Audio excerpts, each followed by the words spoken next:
Okay, so it's Tuesday, March 23rd, 2021 at 7 p.m. I call this meeting of the Wellfleet Select Board to order in accordance with the temporary suspension and enhancement of the open meeting law requirements by Governor Baker. First item on the agenda is announcements, open session, and public comments.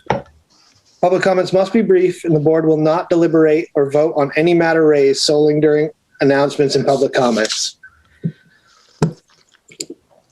Do we have any? David, it looks like.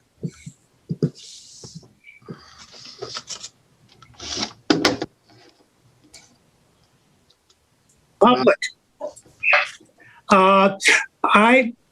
My name is David Agger, and I live at 56 Cahoon Hollow Road.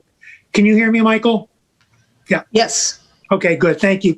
It recently came to my attention that the town of Wellfleet is still posting its legal notices in the Cape Codder newspaper. And that's a concern to me because I no longer read the Cape Codder, and no one in my household does. And actually, most of the people I know do not use the Cape Codder either. We're all reading the locally owned and run Provincetown Independent. And so I'm just letting you know that if in fact the reason to post legal notices is to let us know what's happening in town, to publicize legal, announcements, it may not be reaching the people you want it to reach. And so I'm really hoping that the town will review and revisit their decision-making on which newspaper to publish the legal notices in. And both in terms of getting more people to see the notices, because again, I haven't seen any in over a year and a half because I don't read the Cape Codder. And two, I think it's really important that, especially at this time, we support locally run and owned businesses. Thank you for your time. Thank you, David. Ryan? Yes. So I asked the town administrator about voluntary contributions that are made by the taxpayers to the town of Wellfleet that go to the Taxation Aid Committee, and there's some good news there. For the year to date, approximately $19,000 have been contributed to the Taxation Aid Committee. This is up from $5,500 the year prior and $1,400 the year before that. So I just want to thank everybody who has contributed to that fund, and I'm glad to see it increasing. Thank you. Okay, thank you, Ryan. Justina Carlson. Yes, it's with not a small degree of sadness that I'm announcing I'm not running for re-election. It's been an honor and a privilege to serve our town. It's been an honor and a privilege to serve with this board, as well as with Kathleen Bacon and Jerry Hauk. Former board members. This board has accomplished really important things, split residential tax, progress on dredging, and of course, Hilda Trust are a few things that come to mind. And I really encourage anyone who's hearing this tonight who consider stepping up and running. It's really challenging, but it's really personally rewarding. I have grown so much as a person in character and learned so much. Because we're past the deadline for formal nomination papers, there is a mechanism that should be just as easy, which is to become a write-in candidate. And Jennifer Congel's office, Jennifer, the town clerk, is the first stop, and she can explain it.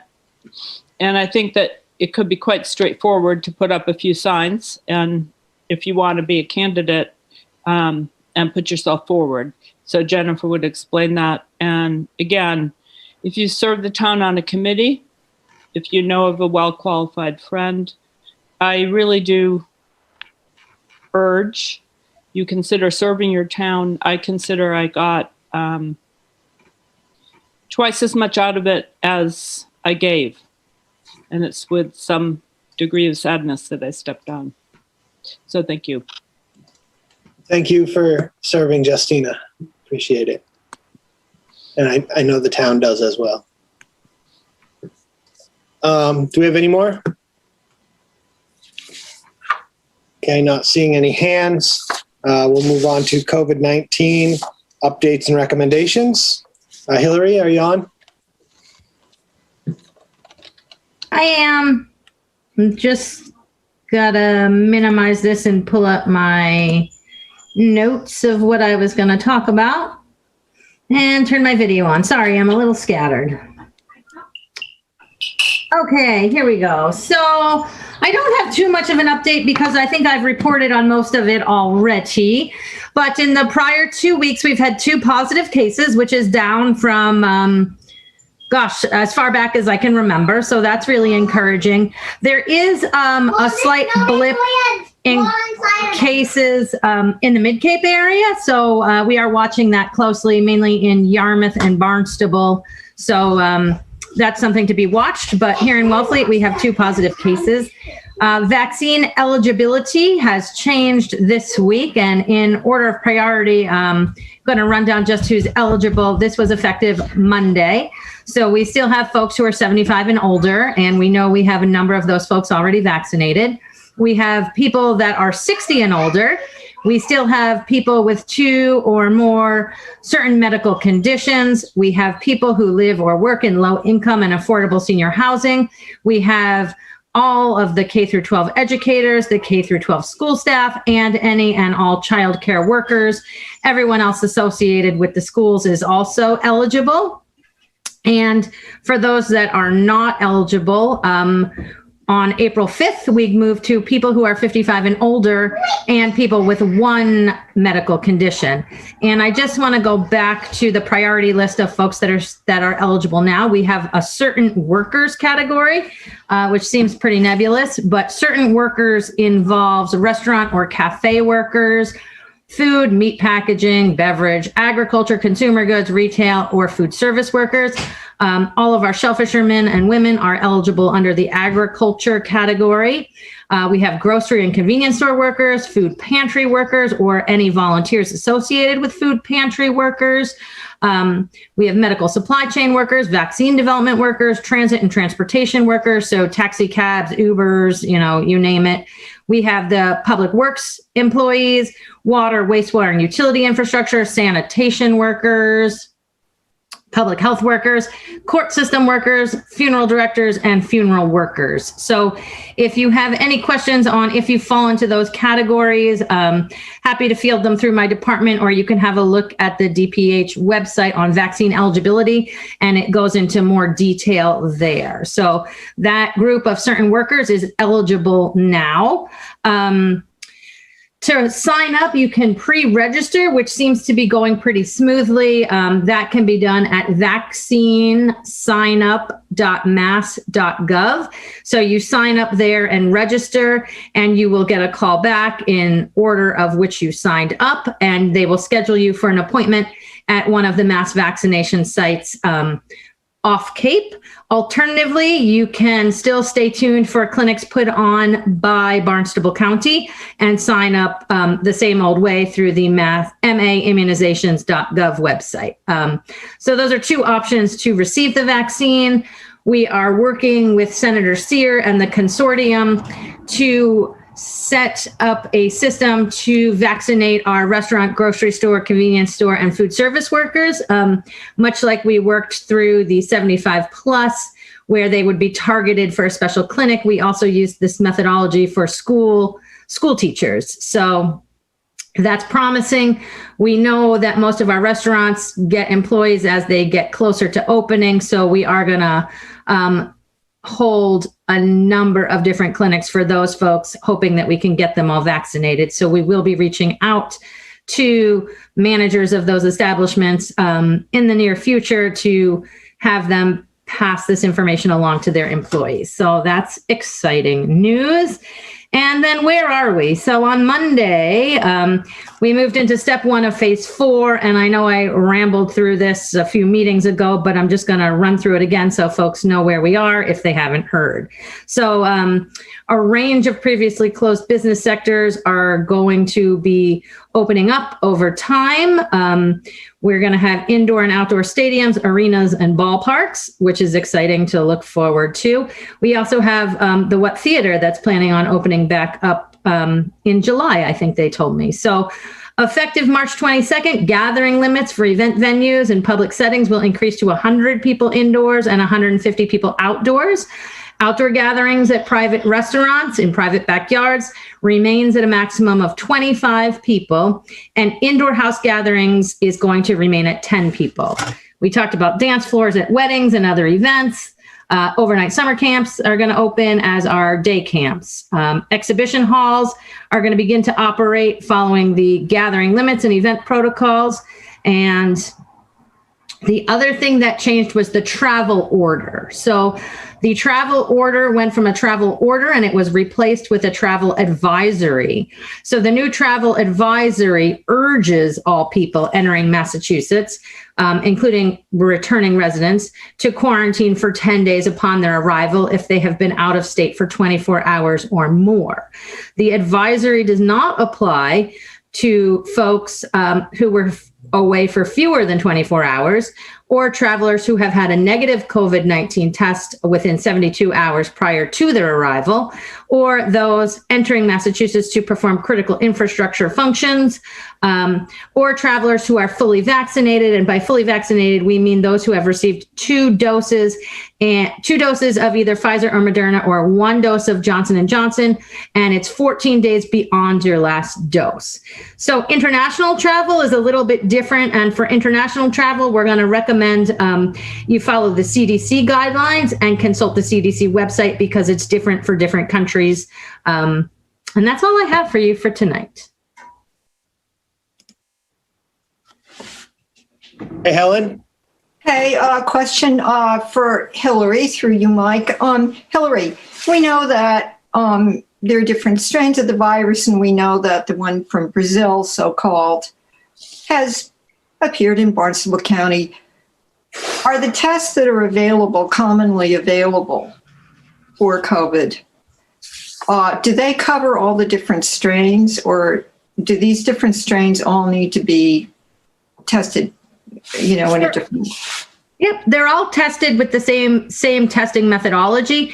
It's when they go to the serotyping that you can determine which strain you have.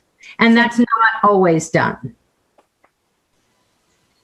It's not always done. No.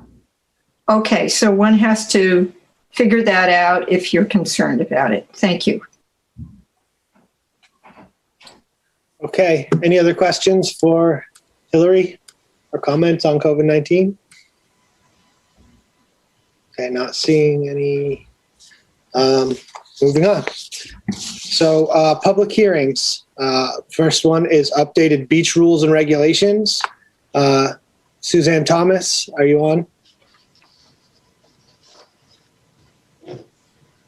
I actually spoke to her, and she said this is more Ryan's purview because he asked to change the regulations. So Okay, so Ryan, why don't you present, Ryan? And is Suzanne on the meeting though? I didn't see her, no. Okay, go ahead, Ryan. Why don't you present on this? Okay, so there's 2 changes that are being proposed. One is to prohibit the storage of vessels on coastal banks, on town landings and beaches. This is only within the town-owned land and beaches. It does not encompass privately owned beaches and coastal banks, and establishes the right of the town to fine or remove vessels that are improperly stored. And it also prohibits parking at the landing. I call it the Souls Gutter Landing. There's a small town-owned portion of Omaha Road that abuts a town landing. And there is no parking sign that was installed out there by the town back in the 90s that needs to be replaced. And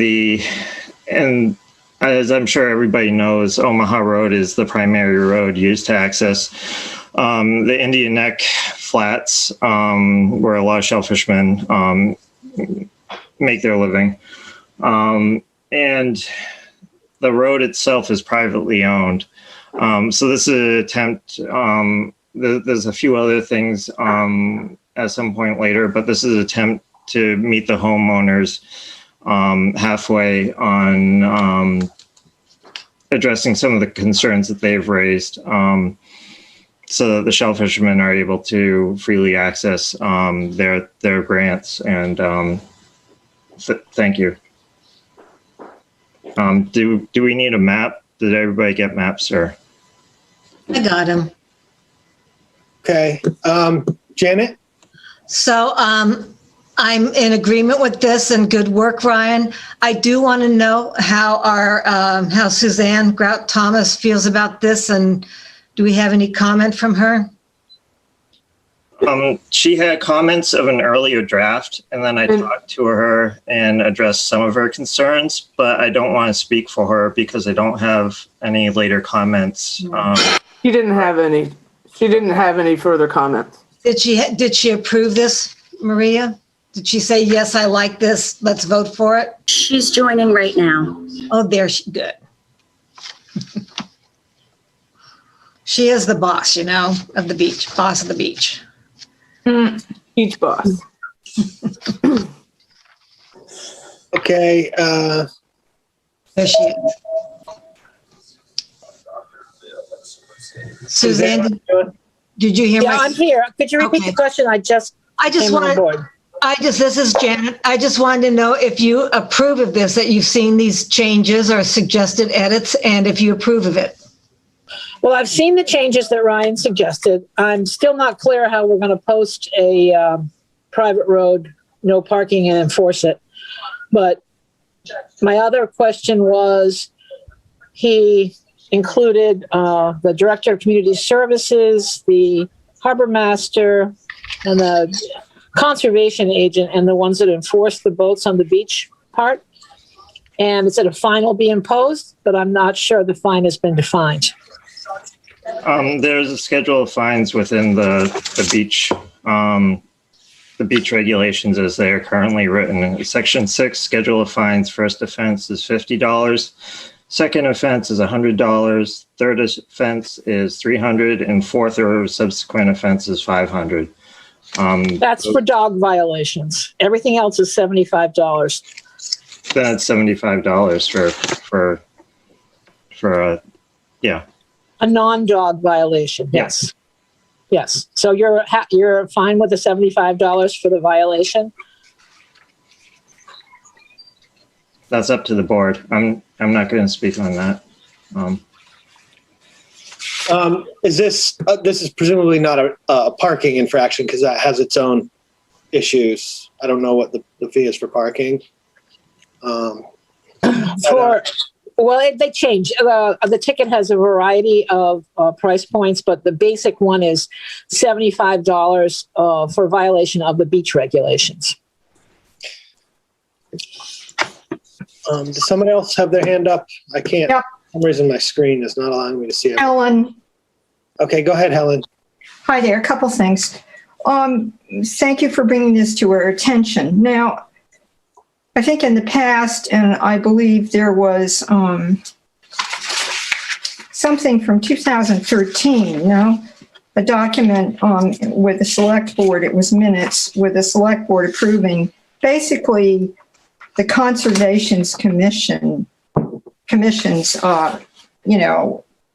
decisions about these things. And that interested me because, you see, we are, as Ryan has pointed out, the select board does manage town landings, right? But that doesn't mean we can't say a version of what she said about conservation commissions decisions about what to do in these places. I'm not saying we should or shouldn't, but that is an option for us. The second thing, Ryan, is I believe that there is also a town landing at the end of Hiawatha Road. It's part of the same landing, yes. But the thing is that you have language here that would be confusing to someone trying to enforce it, which is no parking at any time may occur on the Sewell's Gutter Landing. And I would just say the town landing at the end of Omaha Road. And, you know, that's the only place where there might be parking. The rest of that road, we have no jurisdiction over, you know. So that's the second thing. The other thing is the agenda item is identified as to discuss and approve the amendments to the Wellfleet Beach rules and regulations. And I want to ask whoever can tell me this, does that only mean the ones that are in red that Ryan has offered? Or because I've given a lot of thought to one of the things we decided on earlier, H, about clothing on the beaches, and there was a lot of input about that. And I was thinking, well, this is probably not the time for that because it isn't in red. Is that correct? It's within the agenda item. Okay, so while we're at it, I think we should go back through you, Mike, to Suzanne, to our original language about this before little 4 and 5-year-olds are told they can't change out of their wet bathing suits at a pond. You know what I mean? And what we used to have before was appropriate clothing is required. Tell me if I'm wrong, Suzanne. Appropriate clothing is required on town of Wellfleet beaches and landings. Could we do that? Could we return to that so that... If I could, Mr. Chair? Yes, please. Helen, I'm a little confused because you're the one who raised the issue of whether that language was appropriate because it hadn't been changed since 1991. And I brought it to town council. Town council in writing said that we should use the language that I brought to you and that you approved. So to change it back would require another hearing and another set of publications. In other words, the language has to be in the hearing. Yes. Yes, correct. Okay, so never mind that. We'll do it another time. And I bet the little naked girls and boys that are changing their bathing suits won't be hauled in by the police. I'm sorry to distract like that. So to get back to Ryan's issues, I've said everything I needed to. I think that this board, although we do have management of town landings in certain ways, and Ryan has been very, very good about letting us know those ways, some of which I didn't even know. I think that we shouldn't, I wouldn't want to reach a decision tonight, particularly because of the wording on L, Ryan, that it should be identified as what you're thinking about is the one that's on the gutter, the town landing that's at the end of Sewell's Gutter. I've never heard of it referred to like that. So pardon me, Helen. I believe that we can amend these in this meeting. Oh, yeah. So I think that your amendment that you offered previously is suitable. I didn't realize until I looked at the map that there is even an area that belongs to the town that's on the road, but appears there is. I'm guessing that this would just be sort of the ability for the town to renew a no parking sign that's already there. Is that correct? Can we answer that? I can answer that. The short answer is yes. It does include Hiawatha Road because there is also a town-owned parcel on Hiawatha Road that's separate. There's actually 2 separate parcels that but Hiawatha Road. They're technically part of this landing as well.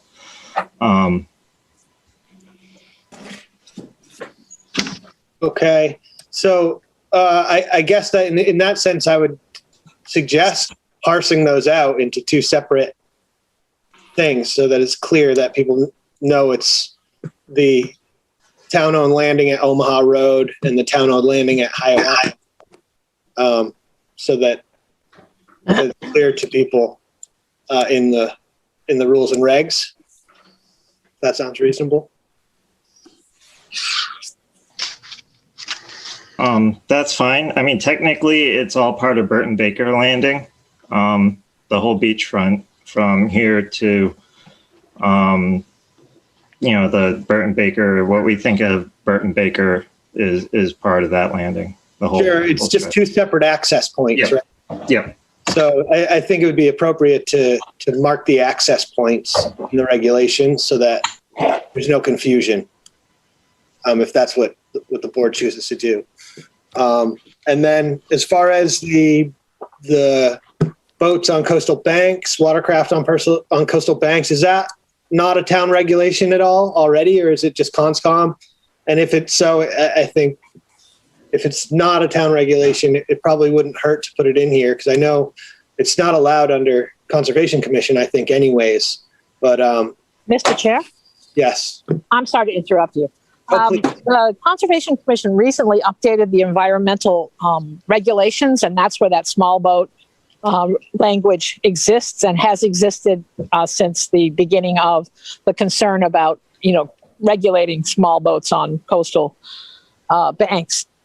And I would recommend that before the board comes to a decision about these proposed regulations, that you all get the latest version of the environmental bylaws as promulgated by the Conservation Commission, because they are a regulatory body under state auspices, and I know they're a town regulatory body, but they follow the state and the local environmental bylaws. And before you get into a position where you are creating conflicting regulations, I would suggest respectfully that you can take a look at what they have in writing. Okay, are they, Can I respond? okay, first of all, Justina's had her hand up for a minute, so I'll go to Justina.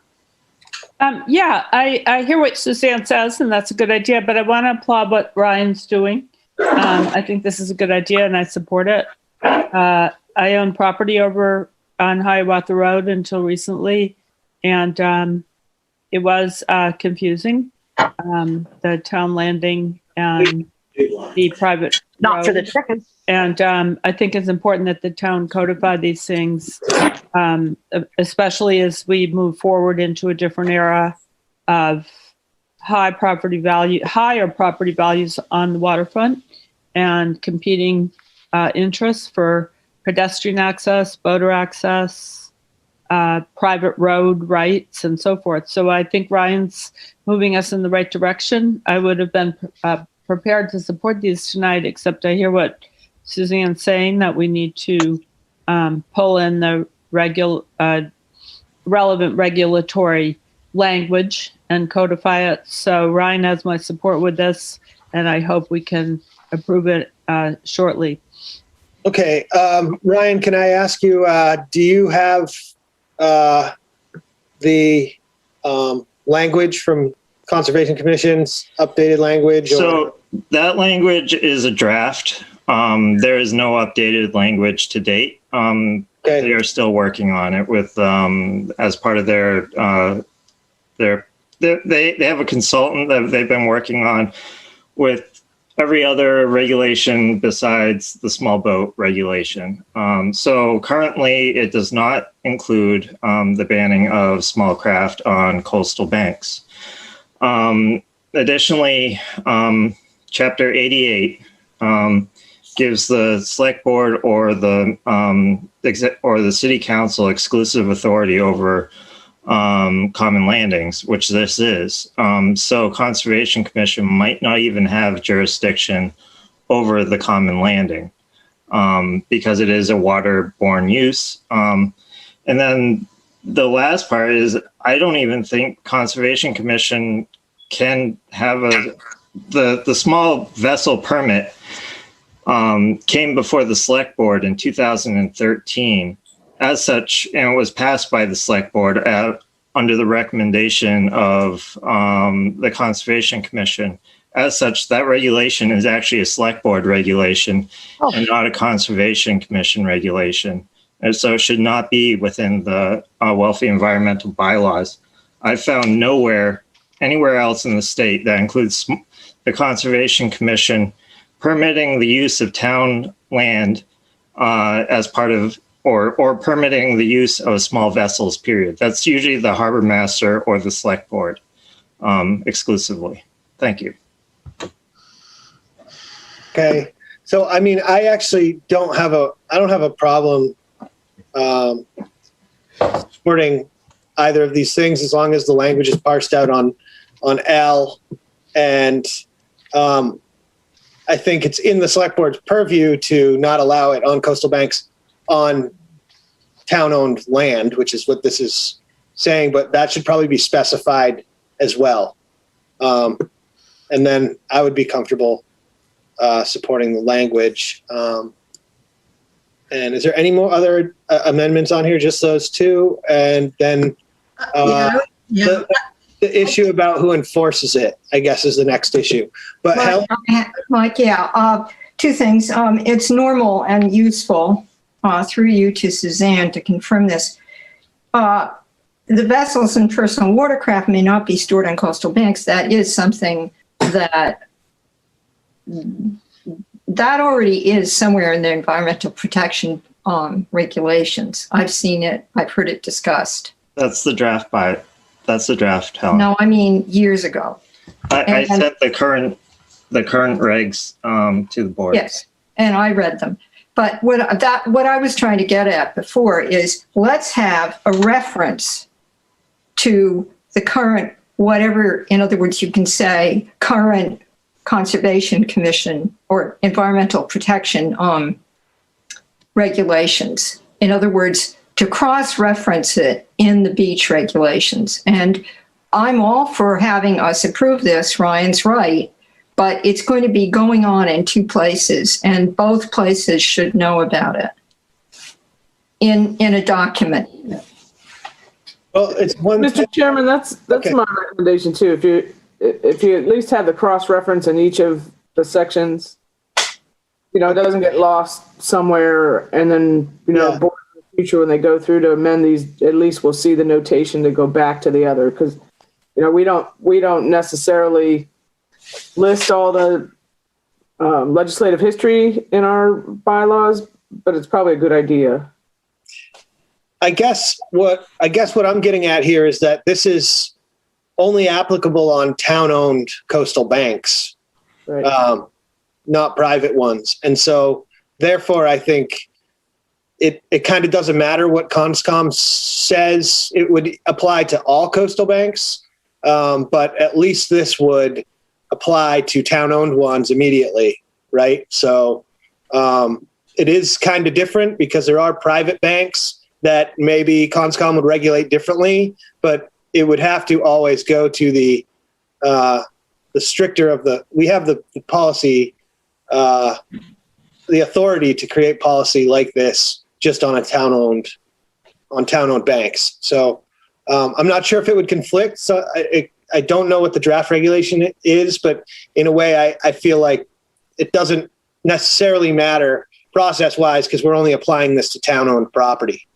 So Mike, Yep. Helen, can we insert in D, vessels and personal watercraft may not be stored on town-owned coastal banks? I think that'd be And appropriate. then to tag on to what Maria said. Yeah. Okay, Ryan, does that suit you? I would not reference. In other words, it's not all coastal banks. Mike's point is well taken. And then if we could also have, because we can't, Mike's absolutely right. We can just do it. We, the select board, can only do it on town-owned property. Correct. We can only do it on town-owned property, and to have a reference to current Conservation Commission, for environmental protection thing there. I would question the That would be legality. good. I'd vote on that. If you can change the, Excuse me, process-wise, just please, so we're not talking over each other, Ryan, just Yeah, I'm trying to answer a question. If Mr. Chair. Yeah, that's Okay, fine. I just thank don't you. want everybody talking over each other, that's all. Okay, I'll wait. No, you can go ahead now. I just. All right. Sorry, she just asked a direct question of whether or not I would have a problem with something. And then, yeah. So I would question the Conservation Commission's authority to regulate small vessel usage within the town of Wellfleet.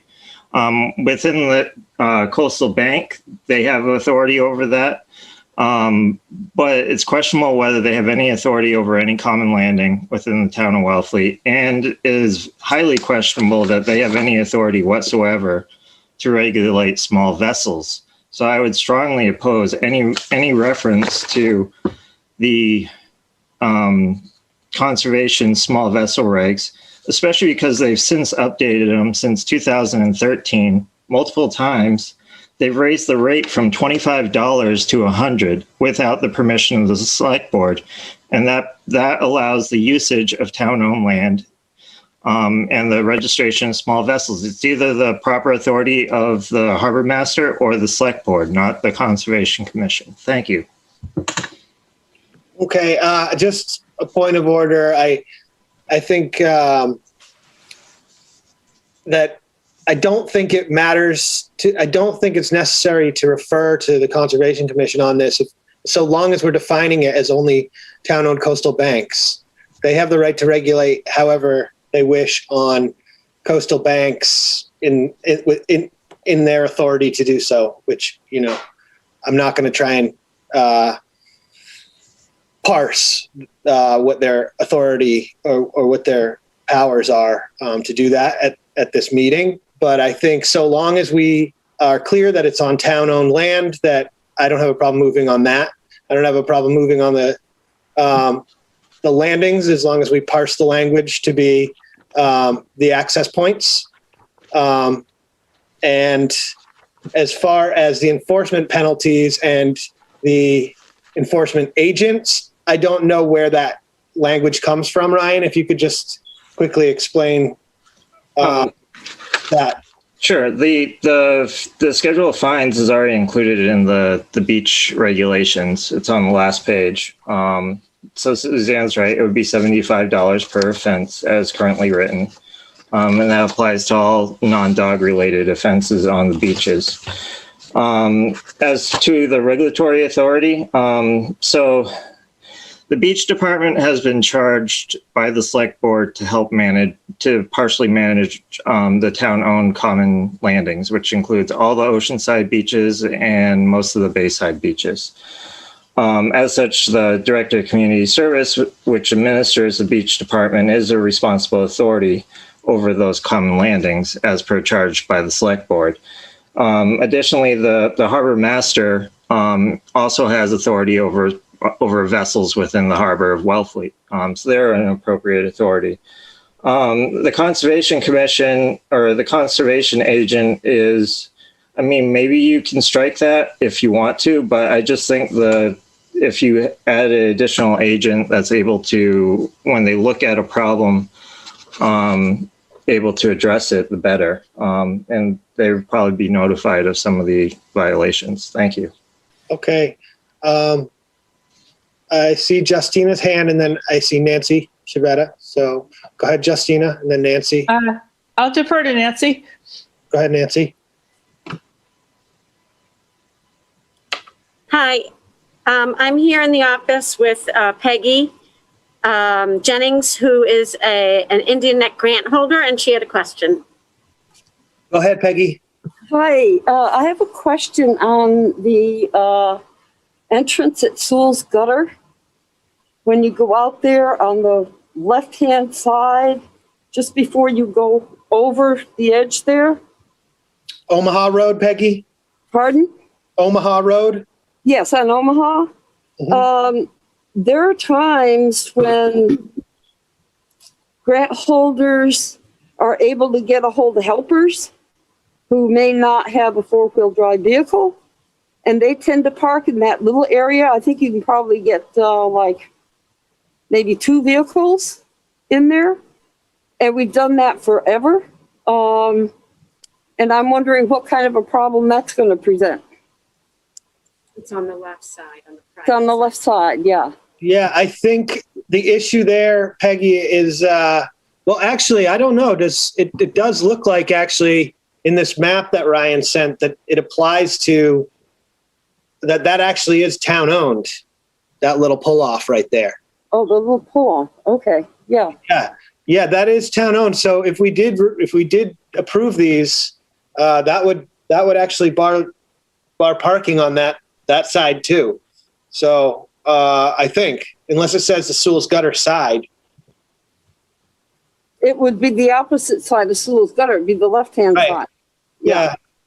I mean, not everybody has access to the map in the audience that Ryan sent, but Ryan, are you looking at that? Yeah, I can show it real quick if Rebecca, if you can. Can we just can we make the language on the Sewell's Gutter side? Mike, Yes. may I just point out something to Peggy? Hi, Peggy, it's Helen Wilson. Helen. Hi. Here's the thing. There are other people who, like the people that own the lot that's right there on the beach. And while somebody who wants to get out on the beach, who's an employee, right, might want to leave their truck or their vehicle somewhere, right, close there, they can also hook up with another ride farther away than that, like the parking lot, where Dunkin' Donuts is or something, because there have been safety issues with that rather small space there accessing the beach or going into the resource on Sewell's Gutter, and particularly, the people that are right there on that lot next to the beach. And given that an employee could leave their vehicle elsewhere, that's the only place to get onto the beach. I think that having that way clear on that town landing, which is actually pretty skinny, might not be easy for people, but it would be doable. Helen, you cannot access the beach from this area because there is a slope. Yeah, actually, Helen, this area is this little town-owned area on the left side. I think a lot of commercial and recreational wild harvesters park there when they don't have four-wheel drive to walk out on the beach as well. And I didn't realize it was town-owned. Exactly. Yes. But I would be opposed to making that a no parking area for those individuals who do access the landing right there and park on the town-owned spot on the left side of the road to go access the flats as in the wild fishery as well. I'm very familiar with that area, so I know what you're talking about. Thank you. Mike, can I interject? Yes, please. So I totally agree with what you just said. And it's something that Peggy and I were talking about beforehand. It is used, and it would be great if we could say, like you suggested, on the Sewell's Gutter side, no parking. Mhm. Also, those landowners are now working with the Conservation Commission to try and change their driveway, which will cut down on the congestion there. So it has not been approved yet, but it is being discussed. So I just thought I would let you guys know that in case you weren't aware. Thank you. Okay, can we get to a point where we can make the amendments and call a question? Or is anybody not in agreement with anything here that they feel like if was moderately changed or something that they could vote for it or are going to vote against it? Does the board kind of understand what the amendments are, and should we probably go through them? I can't vote for this without the protection of shellfish truck and vehicle access to grants. Given the importance of the shellfishing industry to jobs in our town. I don't think any of this. Hang on. Given the exchange that I just heard and my not so good ability to read maps, I kind of assumed that the town landing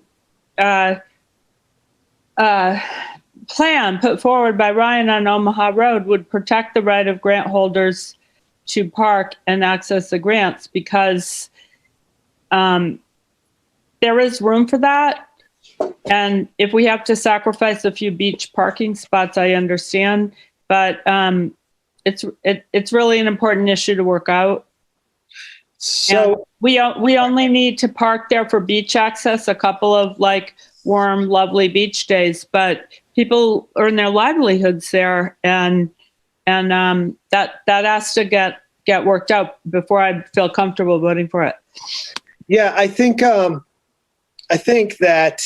that could be resolved just by putting it on the right side of the road, on the right side of the town-owned landing. No parking on the Sewell's Gutter side of the town-owned landing at Omaha Road. That would resolve that issue because none of this it would block any access. None of what we're discussing would block any actual access to the flats. It's just a park. Currently, you can't block a landing anyways, right? You can't park to block a landing, but people parking on the right side there can be an issue for the homeowners in that area and access to the public to that landing. So I think we can resolve that by just putting no parking on the Sewell's Gutter side in the amendment. Second. Okay. Okay. So If Ryan says so. Yeah, that covers that section. So let me just briefly go through what I have here as far as amendments to this, and then maybe we can just call the question and vote on it here. So section D, vessels and personal watercraft may not be stored on town-owned coastal banks. So that would be the amendment, would be town-owned. Section L, no parking at any time may occur on the Sewell's Gutter side of Omaha, of the town-owned Omaha landing.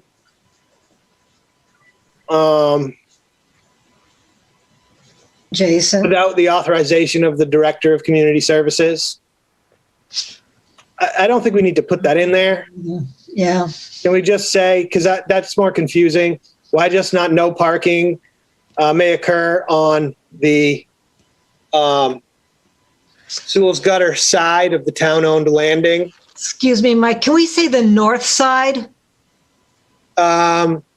I think it would be the west side, actually. That's what I was wondering, yeah, but Yeah. I think this has to be clear because people Yeah, you're right. here all the time. So, okay, Yeah. so if it's west, The westerly side. Well, north. northwest? Westerly. Okay. You could say both, just to be clear. All right. You know No parking at any time may occur on the Sewell's Gutter, on the town-owned Sewell's Gutter landing on the northwesterly side. Yeah, on the northwesterly side of Sewell's Gutters Town Landing Omaha Road. of Omaha Road. Omaha Road. Yes. And what about Hiawatha, Ryan? We can leave it out for now, and Okay. I'll fix it next. That's fine. next year. That's fine. Okay, so are we good with that? Yes. Okay, so now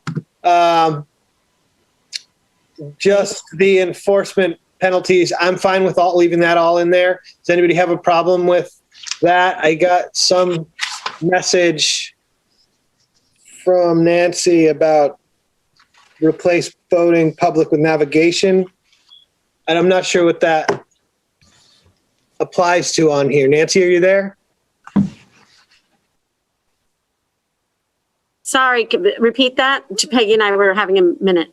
Oh, just something about boating public with navigation. Is that in here? Oh, somewhere? no, that's the next one, Mike. Oh, okay. All right. Fine. Sorry about that. Okay. I didn't know. I got a message. Okay. So, all right. Do we have these amendments and can we call the question? Yes. Yes. Okay.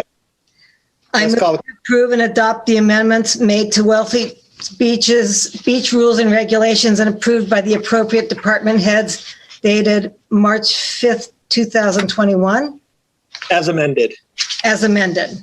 Yeah, adopt the amendments made. Second, Okay. Roll call vote.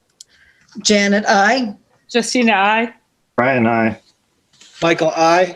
Ellen, I. Okay, the motion carries 5-0. Okay, thank you. I think that was constructive and we got through it. Yeah.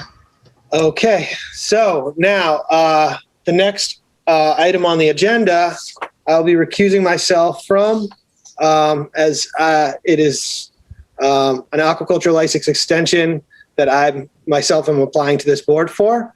So I'll pass this over to the vice chair, Janet Reinhardt, and I will step down from the meeting and address you from the audience.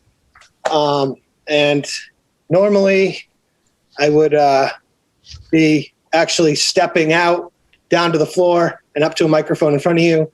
And since it's impossible to actually do that in Zoom, I think I'll just wear a different hat. I don't know how else to do it, but symbolically, I think that's there. So go ahead, Janet. Thank you, Mr. Chair. So are there, this for the public is a request, let me see if I can succinctly say this, to use approximately 1.3 acres extension to grant license 855. Are there any questions from the board? Yes. Okay. Yes, and first of all, thanks to Mr. DeVasto, who I will address formally, for the excellent submission. You gave us everything. However, we did get in our packet a request from the Shellfish Constable that seems reasonable, given that it would be the same for anybody that applied for an extension, which is to continue this hearing so that the constable can go out and do the due diligence that's required beforehand, just as would happen for anybody in the same situation. And given that everything else is, as far as I can make out, perfect, it should be easy in 2 weeks to do this. So I've been talking, because I knew I was going to be chairing this part, I spoke with the Shellfish Constable. I'm just looking at another note I got. And she is fine with us now after, let me just get all this up here because there's a lot of stuff going on. Between email and texting. So hold on a second. Anyhow, Nancy did talk with the Harbor Master DMF about this and about approving it tonight, and that it will not negatively impact the boating public and a site visit and we can wait, excuse me, we can have the site visit later. We can approve the application. We can approve the aquaculture license extension, and then Nancy will get out sooner rather than later.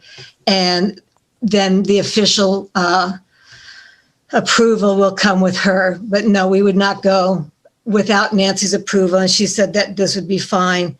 She sees no conflicts with growers or wild harvesters. No, that's not what I'm saying. Sorry. Okay, I'm trying to do too many things. Okay, why don't you say it then, Nancy? Okay. After extensive conversations, Yes. Because I was not notified of the public hearing. After extensive conversations, Mike asked if we could approve it, if you could approve it tonight based on certain conditions. And after a long conversation tonight, I said, okay. I talked to the harbor master. He said, okay, this is not my idea to do the conditions. I asked for the continuance.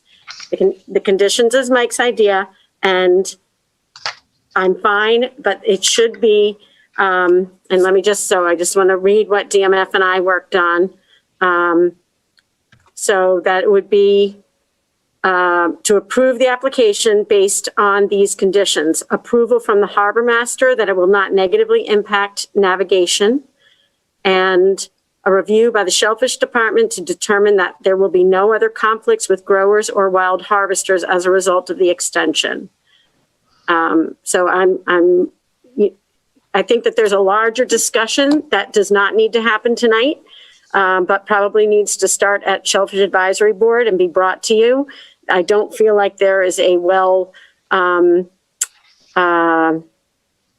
directed, there's not directions to my liking in the regulations that I think need to be worked on. And after speaking with DMF, they tell me in their ideal world what they would want to see, and that is input from the Shellfish Constable before it comes to your attention. So it's not quite clear. Mike did everything correctly according to Mass General Law. I have no problems with that. But I think as a community, we need to look at the issue of extensions and how you apply for them. And also as a community, what does this look like? Because I have probably 12 people in town who have asked me for extensions. And for a time I've been saying, I need to kind of get a handle on what's going on in the harbor. And we are the largest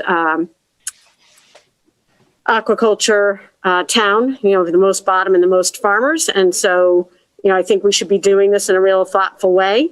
And, but everything's fine for now. And I want to put that out there that there might be a larger conversation that we could have later. And I spoke with DMF, and approving it tonight with conditions is acceptable.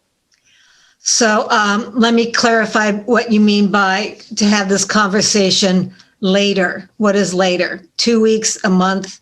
I'm not talking about Mike's. I'm not talking about Mike. With Mike, we should just proceed. And even though I asked for the continuing, I think that we can proceed with the conditional approval. And then, I think that this has brought to light other issues in town that I'm going to need to start addressing when it comes to grants. Okay. Thank you for that clarification. Yep. Do you have the conditions that we can see them and discuss them, or do we need to do that tonight? I could share my screen if you want and do it really quickly. Or All right. Let me, Mike was saying something and he had his hand up. Let him speak, and then we might get back to that. Okay, I just wanted to sort of present myself to the public as myself, and I appreciate that the constable is willing to work with this on a conditional basis, because I think it would satisfy the overall wants of the Shellfish Department as far as what needs to happen at this point to make sure that it's a legit, like that the application is good in their book. And so I really appreciate that. And I just have to say that, first of all, that I've been advised, because I am on the select board, that I've been advised by council and ethics to state that I am solely representing my own interests as a resident and aquaculture license holder, and not representing the interests of any other person or party. And I've recused myself from the select board on this subject. And I'd really like to thank the board for the opportunity to come before you under the rights granted by Mass General Law and the town's shellfish regulations. And when I first took over the operation, I don't want to take up too much time, but I just want to sort of present myself a little bit. Of this farm, I was living in a 10 by 12 shed with my partner and a cat, and taking care of my father with emphysema. And through a ton of hard work and risk and investment, we built a business that's allowed us to start our own family and remain viable in Wellfleet. So I just can't say enough how fortunate I feel to be out there and have the opportunity to make a living out there and to stay in this town. That's pretty much all I had to say. And I was going to request that rather than postpone, that we can approve it conditional on the Shellfish Department having an opportunity to do the site visit that they want to do, and that the harbor master have an opportunity to review it as well. And I'm sure Nancy has language that's specific. So thank you. I just want to thank the board and thank the town of Wellfleet. Thank you, Michael. Justina had her hand up. Yeah, I will say my partner's a landscaper. I saw Michael and his partner start their grant by leasing for $250 a corner of my partner's land to bootstrap their grant. They've been nothing but hardworking, and they've worked a family grant. I think Mike's documentation says till the 80s. His grant is a victim of revetment sand from the larger buildings, houses up on the upland. He is asking for a small extension on his grant. He's been hard hit by COVID. He provides 4 jobs to himself, his partner, and 2 workers. This is a heritage grant that's been in his family. The documentation's impressive. And what he's asking of us tonight is to approve his request for a small extension so he can keep his grant economically viable. And then Nancy has been kind enough to work with him so that if he fulfills the contingencies, Michael can continue to farm his grant. And I think that's a good outcome. I think that paperwork and legalese should, in the end of the day, serve our people of our town, our jobs, our families. And this is a clear case.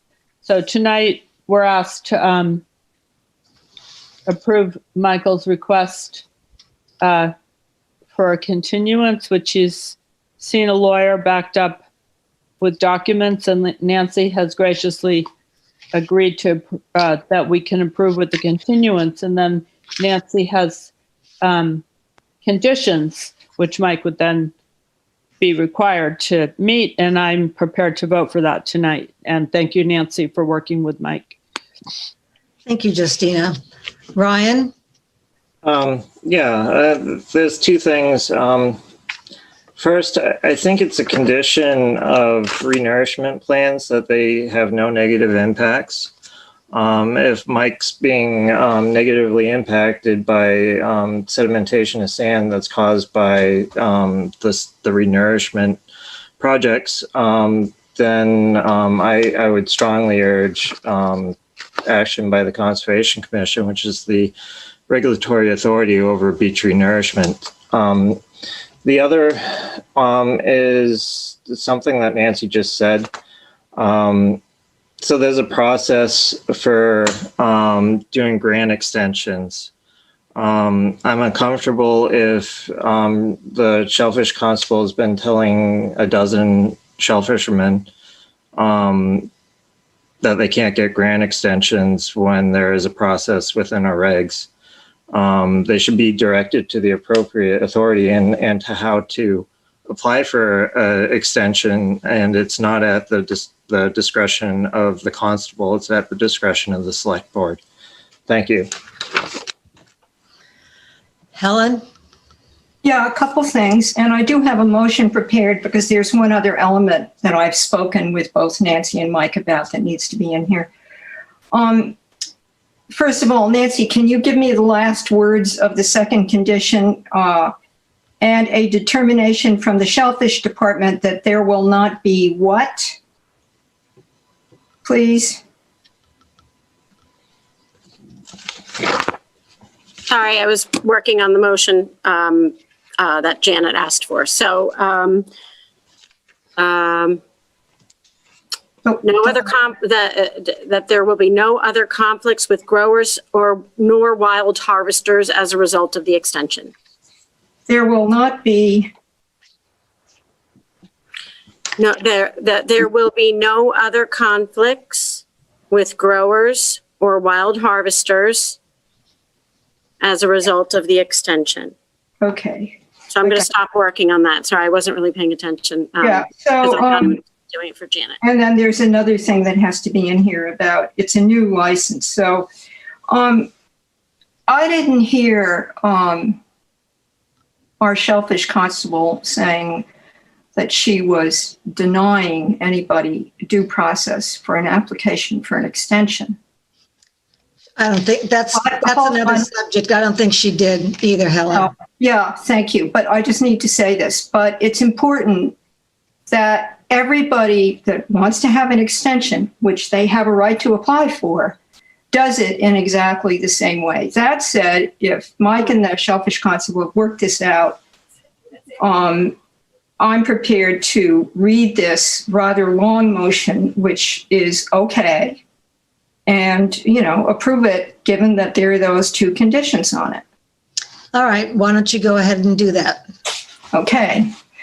I move to approve the aquaculture license extension 855C, parenthesis, to the south and west of grant 855B, close parenthesis, as described on map 1 in the select board packet to Michael DeVasto in accordance with Massachusetts General Law, Chapter 130, Section 5.7, and subject to certification by the Massachusetts Division of Marine Fisheries and Licensing by the Army Corps of Engineers, period.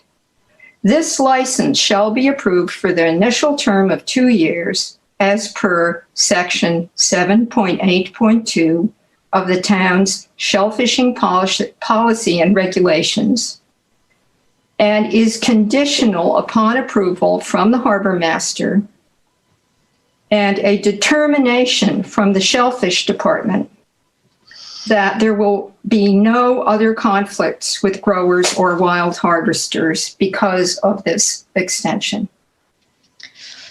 Is there a second? And then we can discuss. Second. Okay, so Nancy, how did that sound? It's just for the harbor master. It's for not negatively impact navigation. Aha. Approval from the harbor master that the extension, we're going to repeat that twice, will not negatively Impact navigation. And Will's on if he wants to chime in with that. By the way, may I just say, that's in our shellfish regs, that you can't, if you get an extension or a grant, you can't get in the way of boats. I know that's not the right way to say it. Okay. Michael, you still have your hand up. Do you want to say something before we vote? Just really quickly, that if it could say substantive impact or whatever it says in Mass General Law, just the idea that there shall be no. Sometimes I don't know if no conflict is like necessary. I've got the words. It's materially. Okay, materially. Navigational waters. That's what it says in 57. Sure. If it says materially, that would be great. It just sort of leaves me a little bit. Okay. Do you want me to read the whole thing again? No. Really? Rebecca. I don't think we need to. I mean, if everybody wants to wave their hand, but I don't think we need to. Seriously, I think we've got it. Okay, Rebecca, if you send me something I can write into, I'll send you what I read. Okay? Rebecca, please. Okay, she's got it. I heard you. I got you.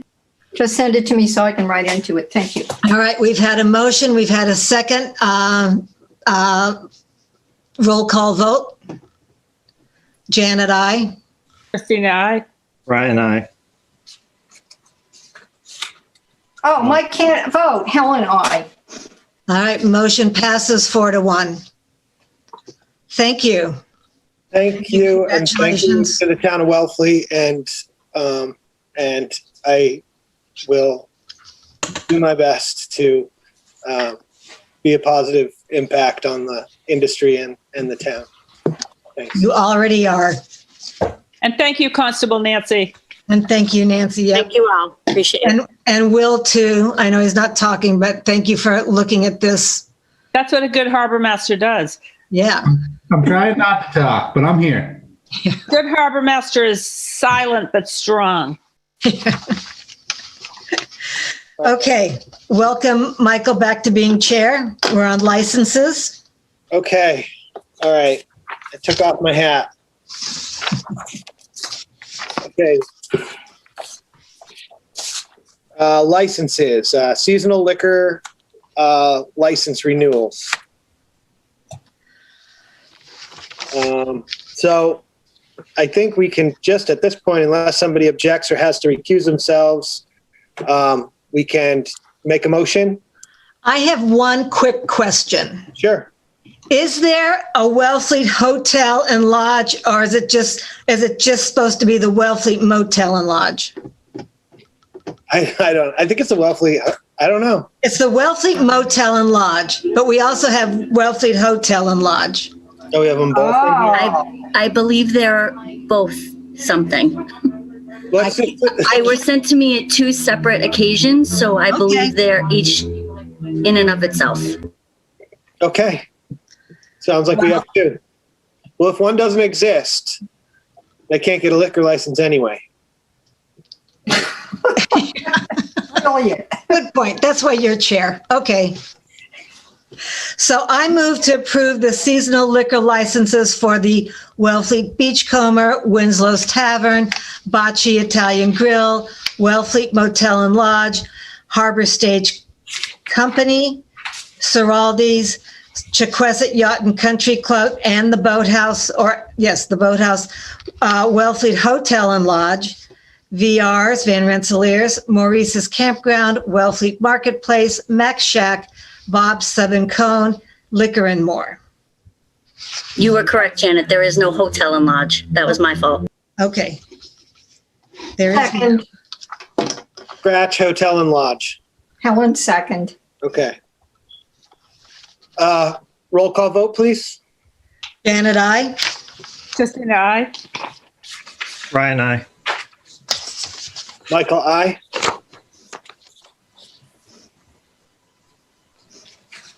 Helen? Helen, you want to Oh, vote? yeah, Helen, aye, sorry. Motion carries 5-0. Okay, on to board committees and appointments and updates.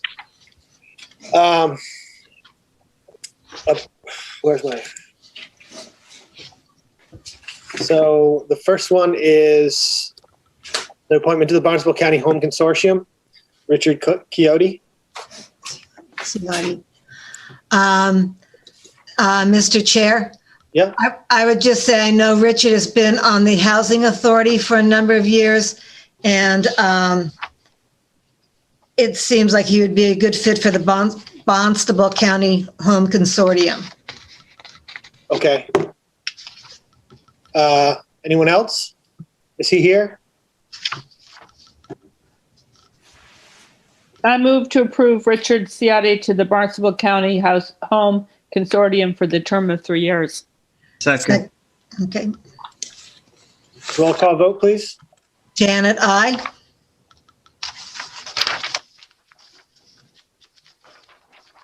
Right. Michael, Oh, no. Ryan, I. aye. Right. Michael, aye. Helen, aye. Justina? Justina, aye. And motion carries 5-0. Okay, on to the next one here. The reappointment of Cape Cod Commission, Richard Elkin. I think we can just make a motion here. Okay. Mr. Chair, I move to approve the reappointment of Richard Elkin to the Cape Cod Commission for another 3 years. Second. Roll call vote. Janet, aye. Justina, aye. Ryan, I. Michael, aye. Helen, aye. Okay, the motion carries 5-0. I don't mean to interrupt, Chair, but Helen brought to my attention that James Falcone is the rights to the public access. I changed it on your screen, but in your paperwork it says Natural Resource Advisory Board. So I fixed it on the screen. Here? Did he cancel, or are we doing this one? Open meeting problem. It's an open meeting problem? Yeah, Mike? Okay, we just have to postpone it then. Yeah, I emailed all of you. It was a clerical error, and Jim called me this afternoon and, does want to get back on the Public Access Committee. But when he spoke with Jean, it is an open meeting issue because it was posted otherwise. And so I hope he comes to us in 2 weeks. Okay. Do we need to have a motion to postpone? No. No, just no action. Okay. Just take no action. Not a public hearing, so. Okay, Natural Resources Advisory Board, Herb Gestalter. Helen, go ahead. Yeah, so I was very excited when I saw this because I attend the meetings every summer that are held for all the people around the ponds in South Truro and North Wellfleet. It's an organization called Guapaka. Don't ask. I can never remember. But it happens, Mr. Gestalder hosts it and has organized some of the best science on water that I've ever been privileged to listen to. We'll typically have the beach administrator, people from other agencies, and it's an extraordinary thing. And the science is very good. And Mr. Gestalder understands that you can't miss 4 meetings. You have to, show up. And is he here? Yes, he is. I'm thrilled.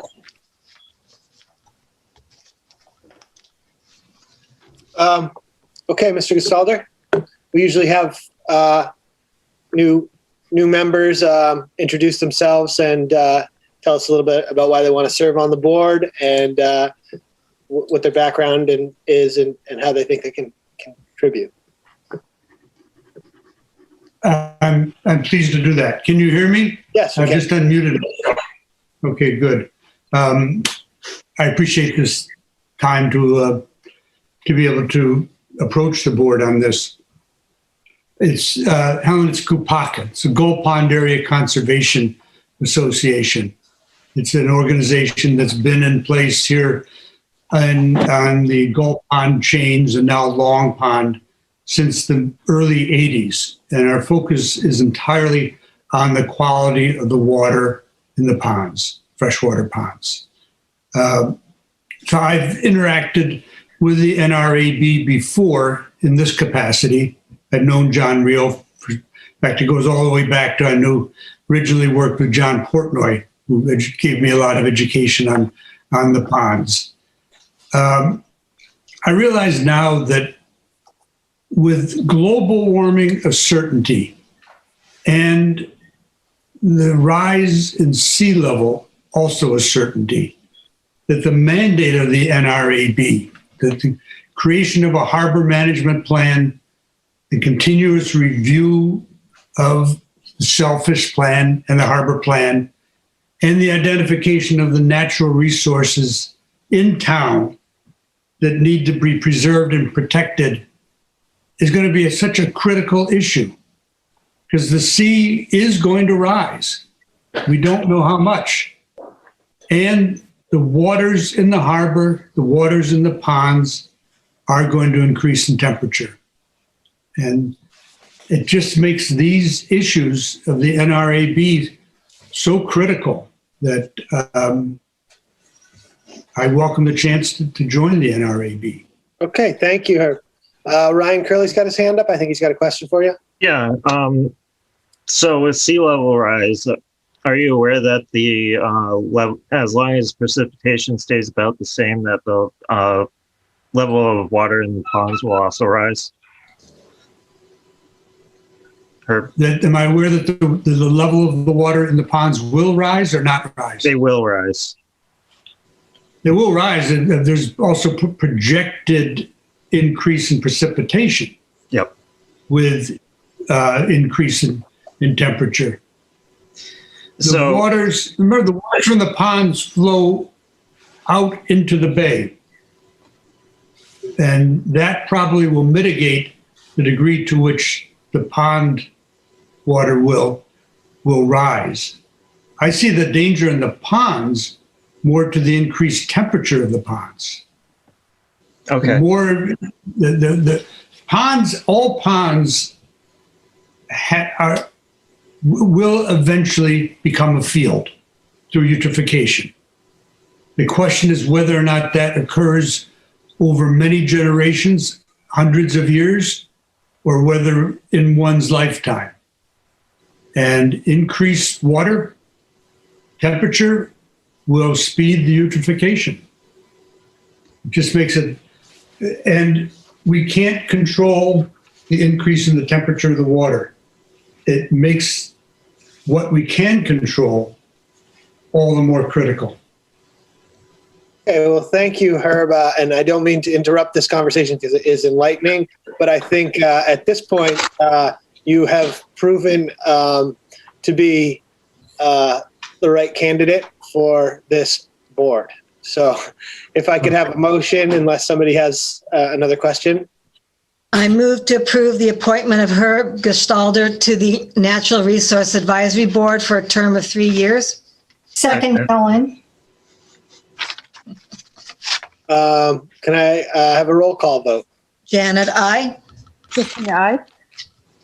Ryan, I. Michael, aye. Helen, I. Okay, motion carries 5-0. Congratulations, and thank you for donating your time. Thank you for serving our town.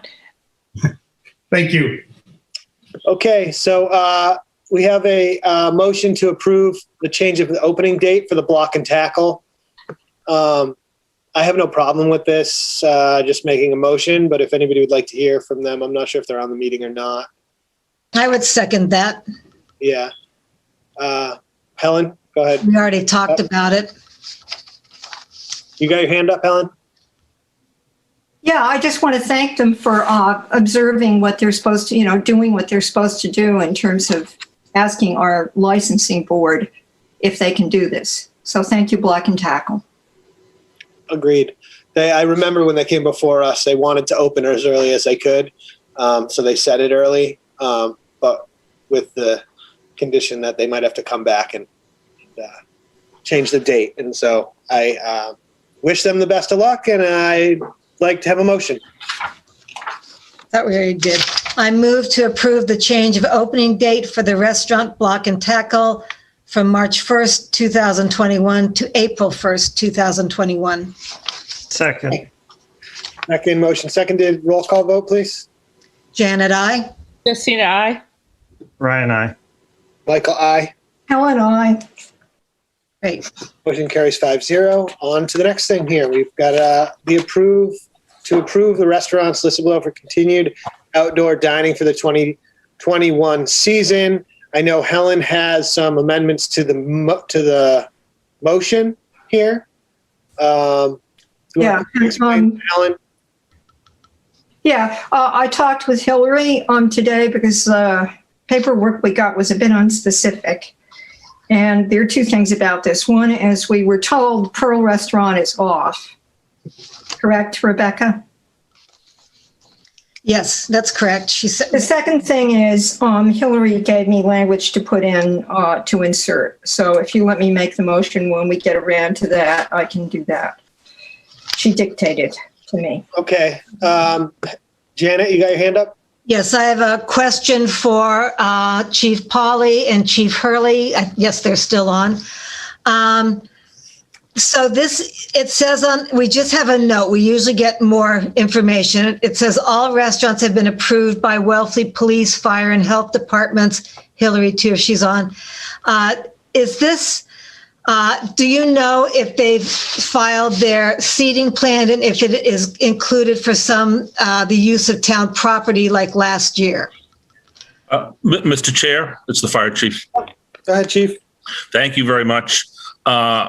The use of town property with the Pearl manager was instructed to come in front of the town, come in front of the select board to get that approved first before we would move forward on it. So the approval to use the town's right of way for the Pearl restaurant has to be approved by the select board.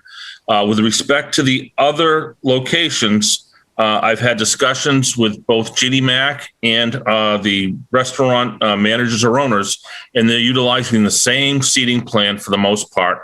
And we will do a final inspection, and we want to make this seamless. And again, if there's an issue, we'll deal with it with staff, and we'll just, make sure. I'm quite sure that this is going to be successful as it was last year.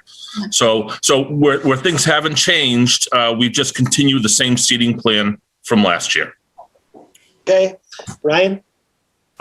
Yeah. Doesn't Mac Shack also use the Shack and not the Harbor one, right? Yeah, Is that what that's this is correct. for? Okay. All right. I'm all good then. Helen, you have your hand up? Well, it's just to make the motion when you're ready. Okay. I was just curious, out of curiosity, Chief Polly, have you heard from Ciraldi Are they planning that too? Mr. Chair, I have not yet at this point. Okay, that's fine. I just was curious, and probably it's not on the agenda, and I shouldn't have brought it up. But okay, motion, Helen. Yeah.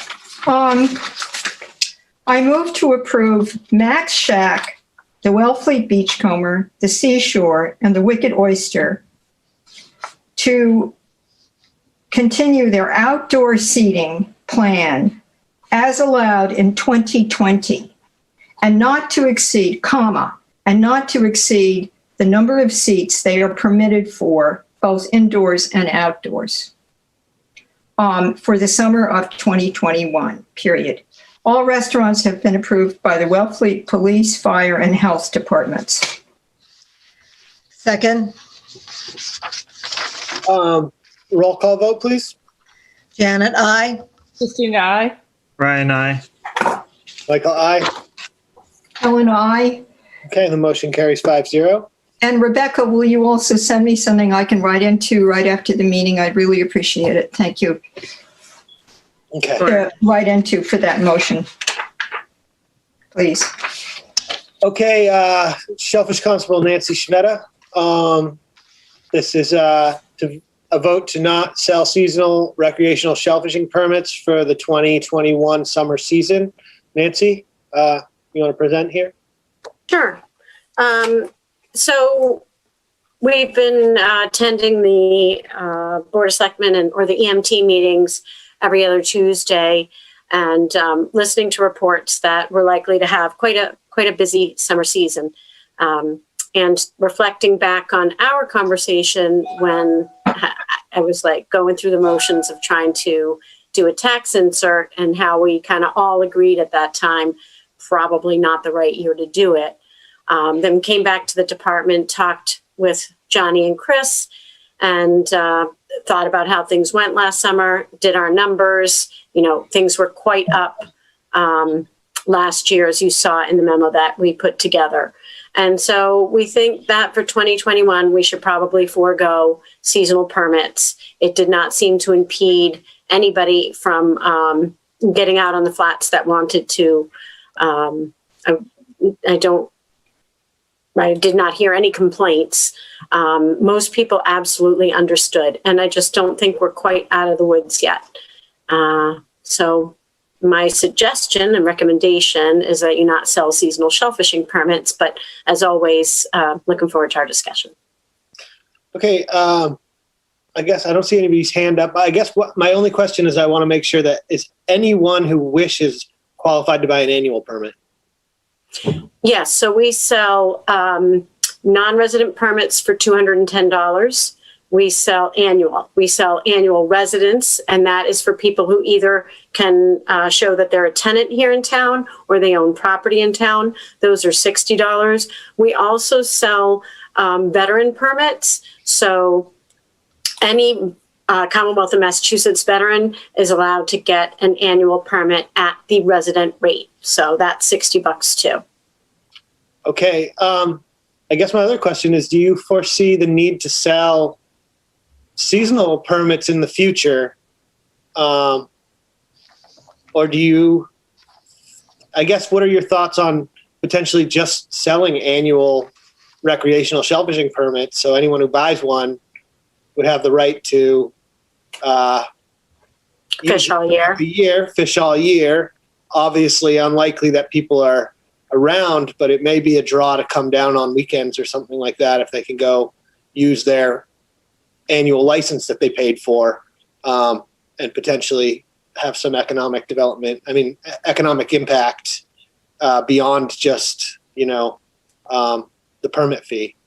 I mean, that might be something for us to take a closer look at. I mean, I always like to base decisions on numbers too. What I have heard requests for that I know that the town has never done is like a weekly permit or something that would be even cheaper. And that we've talked about it a bunch because you always hear it. It seems like a little too much. It would it seems like that could actually get unmanageable. So, but I think looking at that might be a good idea. I would never, I'm still new. So I wouldn't want to just say right after the pandemic that we wouldn't, but I think it'd be something that we could look into and look at some numbers and then look at the history before we make a decision. Sorry to interrupt you. No, go ahead. What is the difference in price on a seasonal and an annual if you're non-resident? 85 or 210. Okay, so it's significant. It's significant. Okay, and what about For a resident? It's only $20, 40 or 60. It's 40 or 60. Okay. Yeah. Okay, that's my only questions. I just, hear what the rest of the board has to say about it. Go ahead. Can you hear the howling in my neighborhood? No. It's 7:30.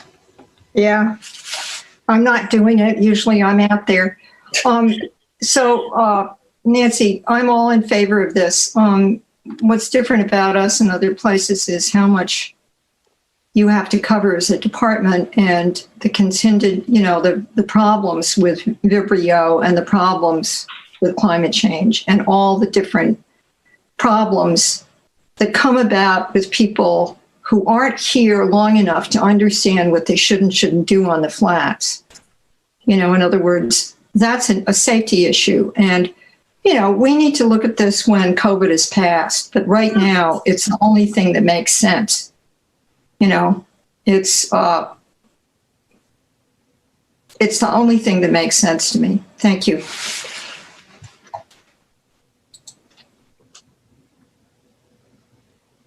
Okay, back. Mike, come back.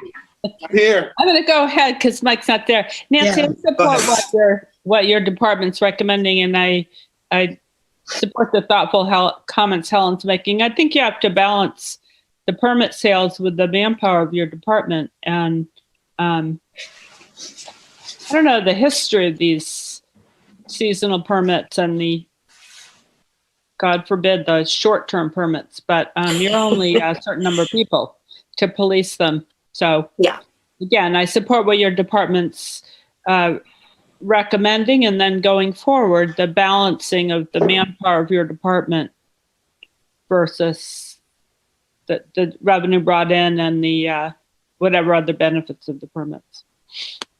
Thanks. You're welcome. Okay. I don't see anybody's hand, so maybe can we have a motion? Are we? Nope, that's good.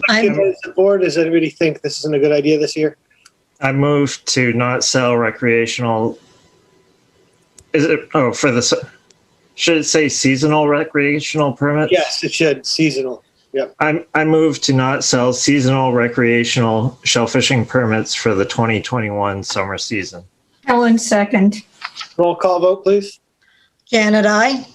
Christina, aye. Ryan, aye. Michael, aye. Helen, aye. Okay, the motion carries 5-0. Okay. Thank you. Yep. Okay, next is discuss and vote, sign the easement for 370 Coles Neck Road for the solar panels. This is at the transfer station. This is something that I just can't believe has taken so long to flip the switch on, but I'm glad this is in front of us now, and when there's some solution for the short term until the court does whatever it needs to do. I don't know. But Ryan, go ahead. Through you, Mr. Chair, to Maria. Does this mean that the court case is over, or is it Yes. ongoing? It's over? No, the land court issue has been resolved. The only thing that we're waiting for is the actual book and page recording. But, working through KP Law and the attorneys from Amoresco, both sides are comfortable with the approval of this, and then we'll insert that document number when that's done. The reference here is correct to it, so we can get the show on the road in this project. Okay. Awesome. Yeah. Bunch of electricity just sitting there. Just sitting there. Yep, I suggest we cut a ribbon and flip a switch when you turn that thing I on. think so. Okay, motion, or Janet, you have something to I say? was going to make a motion. I was also going to say I want to see a big smile from Dick Elkin, but I already see he has a big smile. So I will make the motion. I move to approve and have the select board sign the easement for the solar panels located at 370 Coles Neck Road, Wellfleet, Massachusetts. Second, Helen. Okay, a roll call vote, please. Janet, I. Justina, I. Ryan, I. Michael, aye. Helen, I. Okay, the motion carries 5-0. Okay, let's flip that switch. Can we have a ceremony? Yeah. This carries us through to getting it going. There's some engineering work that needs to be done for the location of the poles and that sort of thing. And it won't be too long. It'll take them probably could be a month or two for them to actually do the design for where the poles have to be located. But they needed this to be done before they could do that. So we're making progress all the time. Okay, well, as soon as that's ready, maybe it'll be the first time this board meets all together in one space outside. There you go. I will let them know. We can stay 6 feet apart or whatever you need to do. Whatever we have to do, maybe we'll all be vaccinated by then. Truro has a dump dance. Yeah. I would love to have a dump dance. I don't know. I loved the dump dance in Truro, but that's off topic. Let's go. Next. It's not on the agenda. Not on the agenda. Next topic. I used to go. Yeah. Okay. I'm going to need to be brought up to speed on what dump dance is. They stopped it. Really in Truro. Okay. It's exactly what it says it is. Okay. Count me in. Okay. Discuss. Okay. So there's another easement here. Discuss and vote on the sign the easement for 925 Chequesset Neck Road in Wellfleet. Maria, do you want to just bring the public up to speed on? Sure. So this is one that KP Law has worked on with the property owner that has a well that's actually, requires an easement because of where it's located. And this just, it's not a new well. It's been existing for quite some time. And this just makes sure that the paperwork is in order for that to take place. Okay. Motion?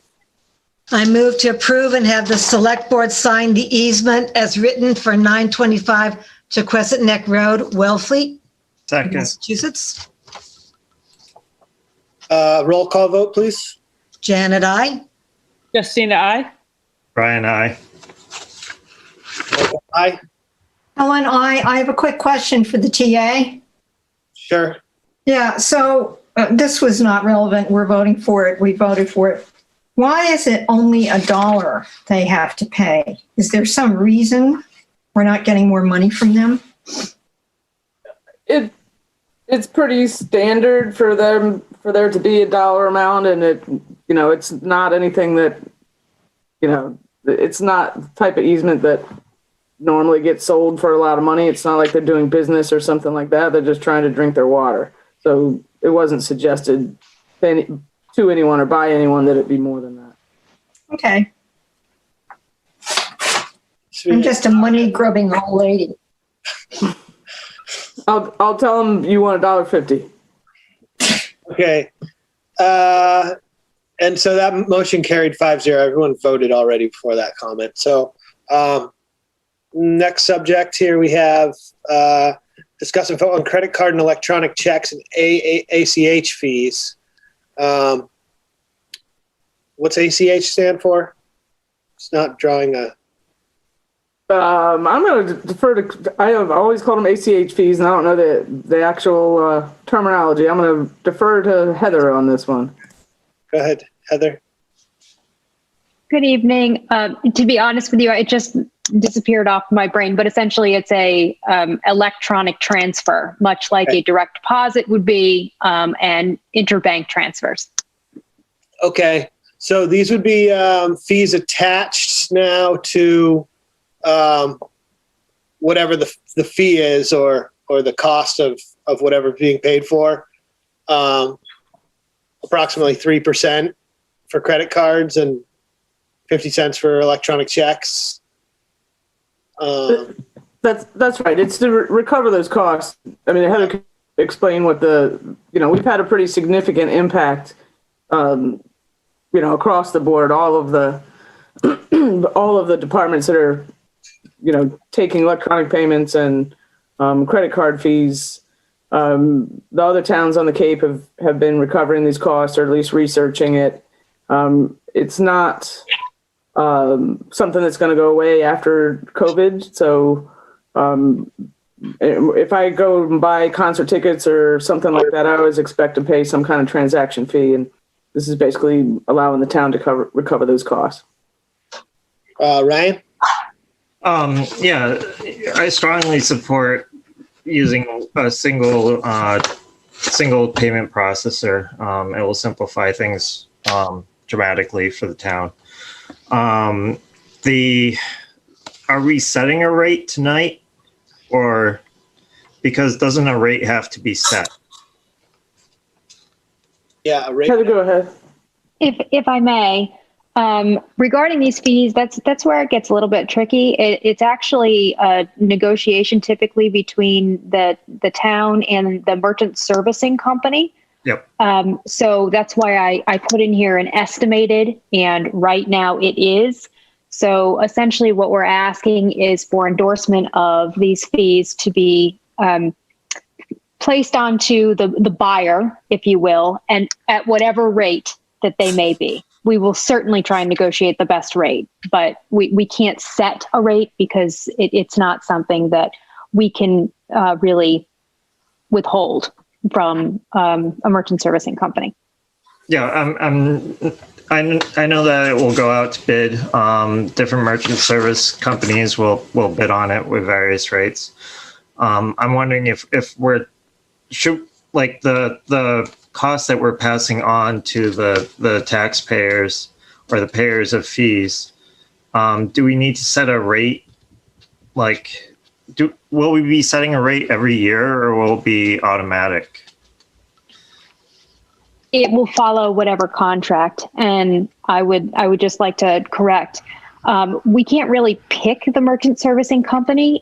We would have to go out and pick the platform company, if you will, the customer facing. Right now, the town primarily uses Bonsai Logic to provide most of the processing for the the departments that we've mentioned, and they have a set merchant servicing. Now, will we try and get a better deal with them? Absolutely, but just so you're aware, it's driven by the front end company. Okay. Helen? Yeah. So this is a service that the town would contract for. And where does this come under the procurement laws? In other words, doesn't this have to go out to bid?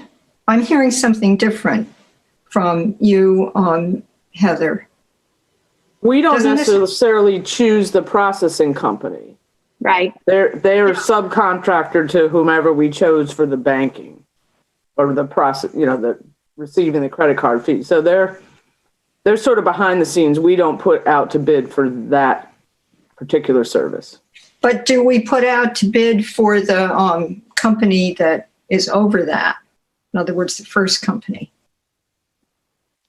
I am not sure what the history behind that has been. Nor am I. I think it was a little bit homegrown by some of the departments that had a need for it. So there's that. Uh-oh. Can we maybe look at that a bit so as not to, it may be fine, but if we're breaking procurement laws, maybe not so much. Helen, I don't think it's a procurement issue if we're choosing a bank and then the bank is subcontracting out rates that they they're subcontractor, basically. They're subcontracting. So I don't think we're actually the bank, whatever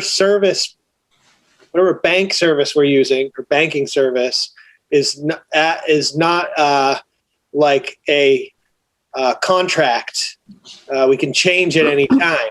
So I don't think it falls under procurement law because we don't ask the banks to like bid to hold our money or something like that. It's more like an account service, right? Right. It's not a procurement process because we're not like where the town keeps its money right now. We don't put that out to bid. And presumably there's some sort of interest or, servicing that goes on in the banks. That doesn't go through an RFP, I don't believe. Suzanne Thomas has her call, and she's Suzanne's got her hand up. I see now. Suzanne, go ahead. I really wanted to speak more not to whether it's a procurement issue, except that historically the town clerk treasurer negotiated or discussed the issues and got prices from a variety of credit card processing services. And it was done at that level with the town treasurer. And the treasurer at that point was also the signer and the legal name on these contracts with these various processors. And part B of this is Bonsai Logic is actually a software vendor that has the sole proprietorship of the Town Hall 247 software that the beaches use, transfer station, and shellfish permits and recreation. And they use a platform called Stripe, which is very expensive. And they have recently successfully put together an offer where if people want to use their checking account information online, each transaction will be 50 cents at no cost to the town, and they will be able to get their transaction done at that level. So I'm really hoping that wherever we go, there will be that ACH option of using your credit card information for whatever credit card processor is ultimately selected. Yeah. Okay. All right. So I think we can take a vote on this. Ryan, you still have your hand up? Yeah, I put it back up. Just my experience is that usually you get quotes from multiple vendors for credit card processing in general. Part of the reason behind that is you kind of show what your volume of transactions are, what your overall value is. And you're really trying to get the best rate. And small fractions matter when you have a high volume. So I would certainly encourage the town to, basically you play the different providers off of one another. I know that different software packages kind of lock you into certain things, but not all of them do. Some of them you are flexible as to which payment provider you're using. It all depends on what the back end is. Right now we've got proprietary software, so there isn't, the options aren't as robust as they would be if the town hadn't chosen that software. So, but, certainly we have the intention of getting the best deal for the town and its residents as we possibly can. Okay. Thank you. Okay. Justina, your hand up? I'm a little bit confused why this is at the select board at this time. It sounds like we don't have enough data. We're not the financial experts. I think I'm interested that it was handled at the treasurer level before. I think Ryan made a good point about getting bids. I mean, asking the select board to give a blanket approval so that other things can happen. I think things that we should be given more data when administration has gathered data and is more at the level of wanting us to endorse an action. So point of just quickly, Justina, if I may, the motion actually here is the recommendation to offer the electronic check or filing or ACA transaction options when available, and to assess all credit card and electronic check and ACH transaction fees to the customer town departments, and to direct administration to streamline all payment processing into a single platform. So we're not actually looking at the financials of it, Right. I'm confused why we need to prove that. So that we can go forward with charging the fee back, largely. I mean, Well, I'm not this for is, it. I'm just not sure why you couldn't have done it without us. because you have a fee schedule and, you know, it makes sense to have clarity that we are going to go forward and charge the fees back to people. So we thought it important that we bring it in front of you. It is the kind of thing that would be handled by the accountant rather than the treasurer. Gotcha. Okay. Well, Yeah, I think it got confusing because we were looking at the actual fees in the memo, but actually we're just giving permission to the town to start collecting the fees and not. That's right. That's right. Gotcha. I was confused for a second when I was reading the memo, and then I went back up to the motion and realized what we were actually voting on. And that's really just to sort of authorize the collection of these fees in transaction. So if everyone's comfortable, can we have a motion? I move to approve Wellfleet's administration recommendations as follows. 1, to offer electronic check or ACH transaction options when available. 2, to assess all credit card and electronic check and ACH transaction fees to the customer town departments. 3, to direct administration to streamline all payment processing onto a single platform. Second, Roll call vote. Janet, I. Christina, aye. Ryan, I. Michael, aye.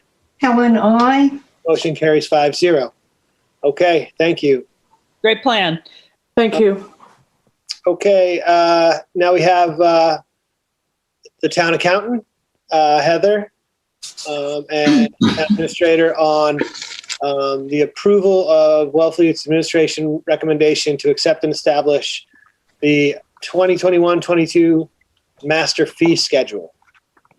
And Heather, I'll defer to you on this since you did all the homework on this. Okay, go ahead, Heather. Thank you. The town administrator and myself are both accustomed to having a master fee schedule, of which it was brought forward to the elected authority annually as sort of a part of the budget structure. It's also a really good way to keep everything streamlined in a housekeeping manner and keep everything transparent. So in our manner in which to go about this, where we asked department heads to please provide their various fee schedules back to me, and I spent a whole lot of time manually inputting them into the spreadsheet that you see here. It's quite voluminous. We broke it down as detailed as possible with descriptions. My understanding is just about all of these have already come before you at one time or another. Marina, shellfish, beach, all of that is just now compiled into one space. The only schedule that I wanted to bring your attention to was building. That was simplified, and you'll see sort of a new streamlined version of the building fee schedule in here, as well as some notes at the bottom for individuals to adhere to. So we would like for your consideration to start doing this on an annual basis so that it is compiled in this budget manner, more or less. Yeah, what this does, Mr. Chairman, is make sure that all the departments, at least on an annual basis, are going through and looking at the fees. Fees, by their nature, are meant to recover the cost of a service. They're not necessarily made to make a profit. They're generally to offset a service that one person is getting that another person might not be. Yeah, they're generally revenue neutral. They're supposed to be. So this just organizes it. A lot easier to refer folks to a fee schedule, and for you to make sure as a board that you get your eyes on it at least once a year in its entirety. Sure. I actually think that this is something that we don't need to approve because we've already approved the fees. This is just documentation of those fees into a consolidated space. I'm not sure if we need to approve it. I don't mind approving it anyways, but since the fees changes to the building fees. There are actually changes in the building fees. Mm-hmm. So that's something that has to be done through a public hearing, I believe, if there's actual fee changes. I didn't realize they were changed. I thought it was just a streamlined version. But if there's changes in the building fees, in any of the fees, we have to go through a public hearing to change those fees. And we'd be happy to bring those back for public hearing. We just, and I don't, maybe we can approve this without doing that first. But I don't think that this is something that probably should be brought to the board just to review. But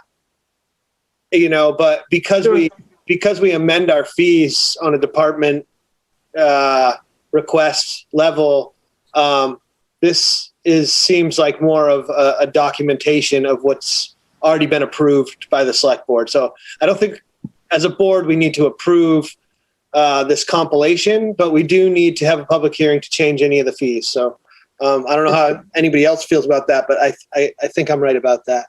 Go ahead, Ryan. Yeah, and what we're asking is that you actually reapprove the fee schedule on an annual basis. So we'd be asking you to approve it in its entirety as part of the budget building process. One, so the board and the residents know that we've looked at it annually. So are you requesting that all fee schedule changes be brought through this one form then? On an annual basis. Okay. Yeah, if there's some reason to change the mid-year, we'd like to keep that to the rare, more of a rarity than the norm. Because typically we do it department by department for each fee increase or change, and then they would still come forward to you as their department heads to defend their own changes. Okay, I guess I'm just a little confused about approving things because like the compilation of this seems just like a naturally beneficial thing to do. It's great to have it all on one piece of paper. But once we've approved the fees, what documentation or what form of documentation it takes place is sort of more, I think, in the administrative area. I have no problem approving it, but I don't think we need to approve the schedule once the fees are set. But I don't mean to go back and forth on process, but I'm just not sure if I'm hesitant to change something where departments aren't bringing their fees one by one to us and we're approving those, and then this would be updated and then shown to the select board. I think that's appropriate. Yeah, but I'll defer to the rest of the board. Maybe I'm off base here. Helen? Yeah, two things. I agree with Mike, and it's very important to look at departments, change of fees, dealing with the department heads. Not as part this wouldn't change that. No, I heard that. So but I heard that it isn't going to change that, but it needs to happen not when we're looking at the omnibus. In other words, you don't have an omnibus budget. Well, that's the wrong word. Forgive me, Maria. Yeah. The thing, and this isn't me being petty. So I love that it's all here. In the past, in one of my other years, there was a document that had all the fees that we got in a packet. They were presented differently. Okay. So I hope two things. I hope, one, that however it's presented on the website or on paper, that the print is bigger. I'm not being petty because it's very hard. I have good glasses and I can see, but there's something so repetitive about the visual formula of putting it down format that it sort of pushes you away. I mean, I've looked up a bunch of things here. The building inspector told me he was working on the building department stuff, so I went right to that. I think our website is ADA compliant, so it has a specific font size that's required. Okay, so that's good. And also, this is important, that you simply have a thicker line between the different departments and categories. It really makes a difference sorting things out. That's all I have to say. And can we please have, a look at the building fees separately at another meeting soon. Thank you. Thank you. Justina? Yeah, I have to, well, first I want to, Heather, I've heard nothing but good things about you from so many places, and we're so glad you're here. And this spreadsheet obviously took a long time to do, and I see the need for a central place, a consistent place for fees. And I don't want to have demotivating comments. I think this is a really great piece of work and a necessary piece of work. But I don't think that the accountant spreadsheet is the right process for the annual approval of fees. The select board has a process for the annual approval of fees, and that's with the department heads who set them. And there sometimes is quite a bit of back and forth. And therefore, it needs to stay. The process needs to stay as it is with the approval of the department budgets annually. And then I think once the approved fees are done, they can go into Heather's great spreadsheet, and we can achieve townwide consiapproval. So I guess, sorry, mutually exclusive, but there's no need to change the approval process. It's working, and we have lots of things that aren't working to work on. So that's my 2 cents. This wouldn't necessarily change that. It just becomes an appendix to your bylaws. So perfect.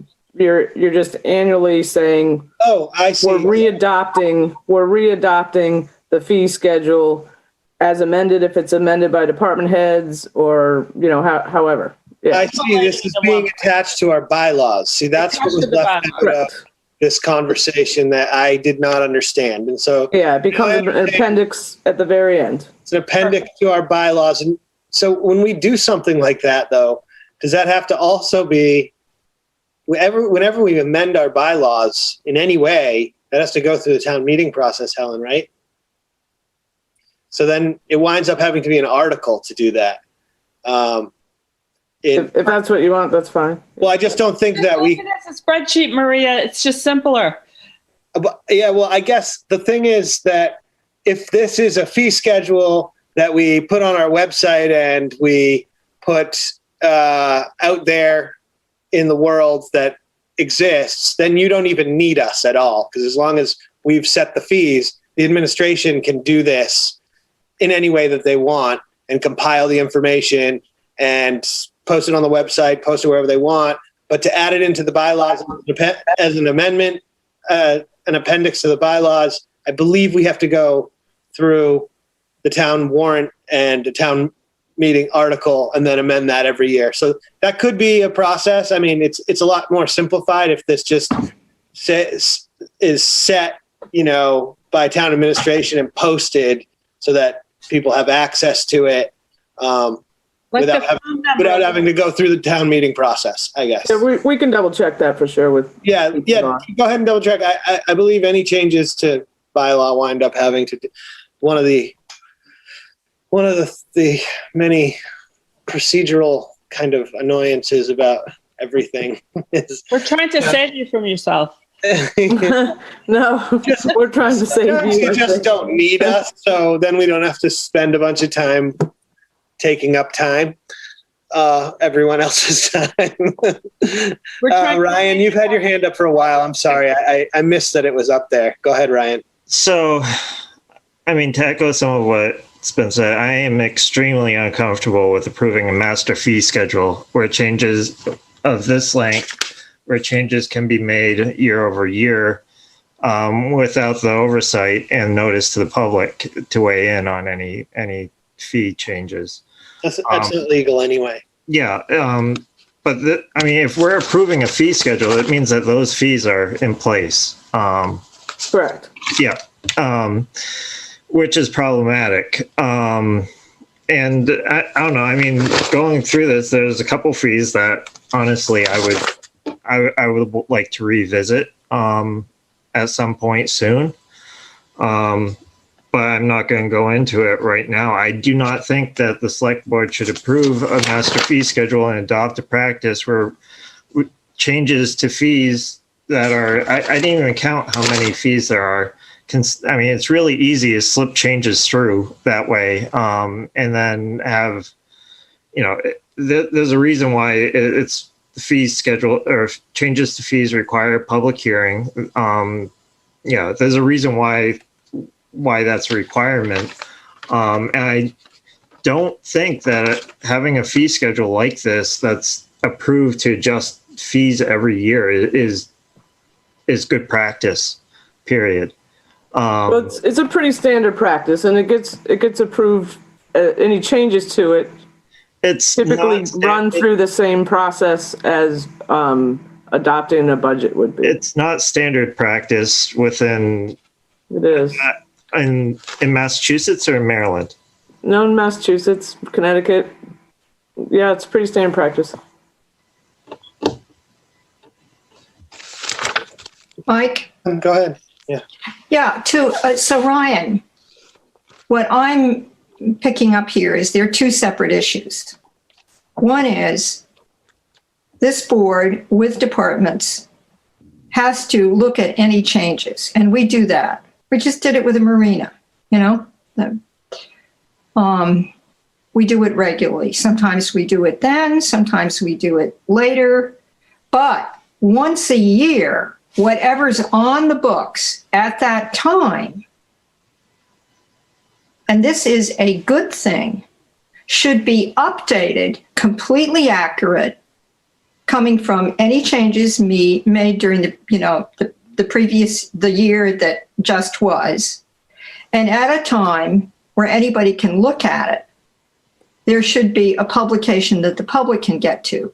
The other way of doing it is if, for example, we just talk to one department, they come to us, they say they want to change the fees, we approve them, then wherever this master document, this overall document is, somebody has to go in and change those fees there. There are two different options. The advantage of the latter, i.e. you update it when it's updated, is that it happens right then. The down part of it is you can change it, and for whatever reason, the IT doesn't get done. In other words, it doesn't get changed on the town website, for example. And that happens quite a lot. There are things that, don't get updated in various parts of the town website. That's an administrative dysfunction. All towns have it. I'm not accusing anybody right now. So there are two different options. But yeah, I mean, we can't change the fees unless we have a hearing and, Well, I just quickly to just rehash this. So master fee schedule, great idea. Completely in support of having the schedule all laid out in one place. Having it go into the bylaws winds up in a situation where, and this may not be the case, but I'm pretty sure that it is, where if a fee were to change mid-year, you wouldn't be able to adopt that fee change into the schedule and the bylaws until the following town meeting. So if it's published in our bylaws, I think that's where the issue sort of, the issue is for me. I don't think we can't do anything without public hearings anyways, and I wouldn't be in favor of necessarily having one public hearing to deal with the entire fee schedule in one meeting, because it just could be tedious generally. But I think that overall, it's really important to have a master fee schedule where people can look up any fees for anywhere in the town. We don't currently have that, as far as I know. And so I have no problem with the document itself. I am only concerned about adopting it into the bylaws. And you can look into this, because we're not going to prove it tonight with the changes in the building inspector fees anyways. But the state of Massachusetts, I think, requires us to have all bylaws gone through a town meeting vote. And I welcome the town administrator to confirm that, though. Yeah, we'll double check that. I don't want to be in a situation where I have to say the town accountant's time is precious. We have a process in place now for dealing with fees. And I think that I'm not quite sure what terrible problem this is solving. I think we should keep with the process we've got until, that we've got a lot of demands on the town accountant's time. It's great. She's done this terrific spreadsheet, but there's a lot going on. And, I don't see it as the major pressing problem of the town at the moment. No, but I think it's good to have all our fees in one place, documented Yes, in one it is. spot. It's good to have orderly files and good paperwork and so forth, but there's a limit to the benefit. Well, the list is already put together, and it was the town accountant's pleasure to put this on. I didn't put this higher on her priority list than she did. Yes, I think it's an excellent piece of work she's to be commended for, but I think we should find a simple way to use it and move on. Yeah, well, for now, we can just take no action on this. And Maria, if you can just find out if this were to be something that were put into our bylaws, if it would have to go through town meeting in order to either be amended or changed. Sometimes fees change, after town meeting or in the wintertime or reset. And those are the kind of concerns I have about actually just putting it in our bylaws. If there's another place to put it where it can be amended at any time to match whatever the approved fee schedule is at the time, that would be, I think, easier for administration, and you don't have to deal with us. Yeah, I'd be happy to. Usually what it says in your ordinance or your bylaws says whatever fees assigned by the select board will be listed in the appendix. Okay, then that may be the case. Yeah, that may be the case. Great. Okay, so let's take no action now. And I do really appreciate this compilation. And I had no idea actually how many fees we have. And, I'm not big on fees, but every town's got them. So, but man, that's a lot of fees. Okay. Mike? Yep. I'm sorry. Do you want to take action? So, I just looked up our general bylaws. Is that where we're hearing that there's an appendix existing? Is that what I'm hearing in our general bylaws? Because I don't. This would be an appendix. It isn't yet because there's nothing there. Because it doesn't exist. Yeah. You don't have a fee schedule. Got it. That was unclear to me. Okay. In other words, were we going to add this kind of format to an existing appendix or not? Okay, thank you. Sorry. Okay, that's fine. It's all no big deal. Let's just find out what we can do with the bylaws. I don't have a problem putting it in there if it's not like an issue. So, okay. Thank you, Heather. Yes, thank you, Heather. Thank you, Heather. It's a lot of work, and it's definitely good to see it all in one place. Okay, next order of business here. I'm sorry, I'm a little lost in my packet. Are we talking about the I've got here town meeting rain dates? Is Danny here? Yes, I am, Mr. Chair. Okay. Do you want to quickly go over this, and maybe we can just go straight to a motion? And yes, very, very quickly. Just to let the board and all the rest of the viewers know, the town meeting planning task force that we used to plan last year's meeting has already been reconstituted, and we had our first meeting. Moving forward, the select board a number of meetings ago had basically set June 5th as the date of town meeting, but did not take a formal vote to set that date. The feeling of the committee was that it would be useful to come back to the board and ask for a formal vote, setting June 5th as the meeting date with June 6th and June 7th as rain dates. So I would ask the board at this time to vote on that. Just by way of information, we also did have a discussion among the fire chief, the the health agent, and our community services director. And the consensus was that we did need to go ahead and have this meeting outdoors, that by the time we got to June, that not enough of the population would be vaccinated, particularly the younger population. It's not clear that enough of the population would be vaccinated at that point to let people feel comfortable with an indoor meeting. So moving forward, we're planning a meeting much as we had last September. So I would ask the board at this time to set the date, to officially vote to set the date of town meeting as June 5th, Saturday, June 5th, with a rain date of June 6th and June 7th. Thank you, Mr. Chair. Okay. And this means once this date's set, it triggers something, right, Danny? Not exactly. The calendar is set by when you close the warrant. Okay. So that this is sort of semi-official, if you will. Okay. If there were exigent circumstances that you needed to change it again, and somehow the pandemic was running rampant by May, nothing is hard and fast until you actually sign the warrant and close the warrant. That's what then sets the clock ticking. Okay, I thought we already did that. This would be as close as an official act as we could get. Okay, before we set it as a tentative date, right? Now we're just setting it as a date. Yes. Okay. Helen,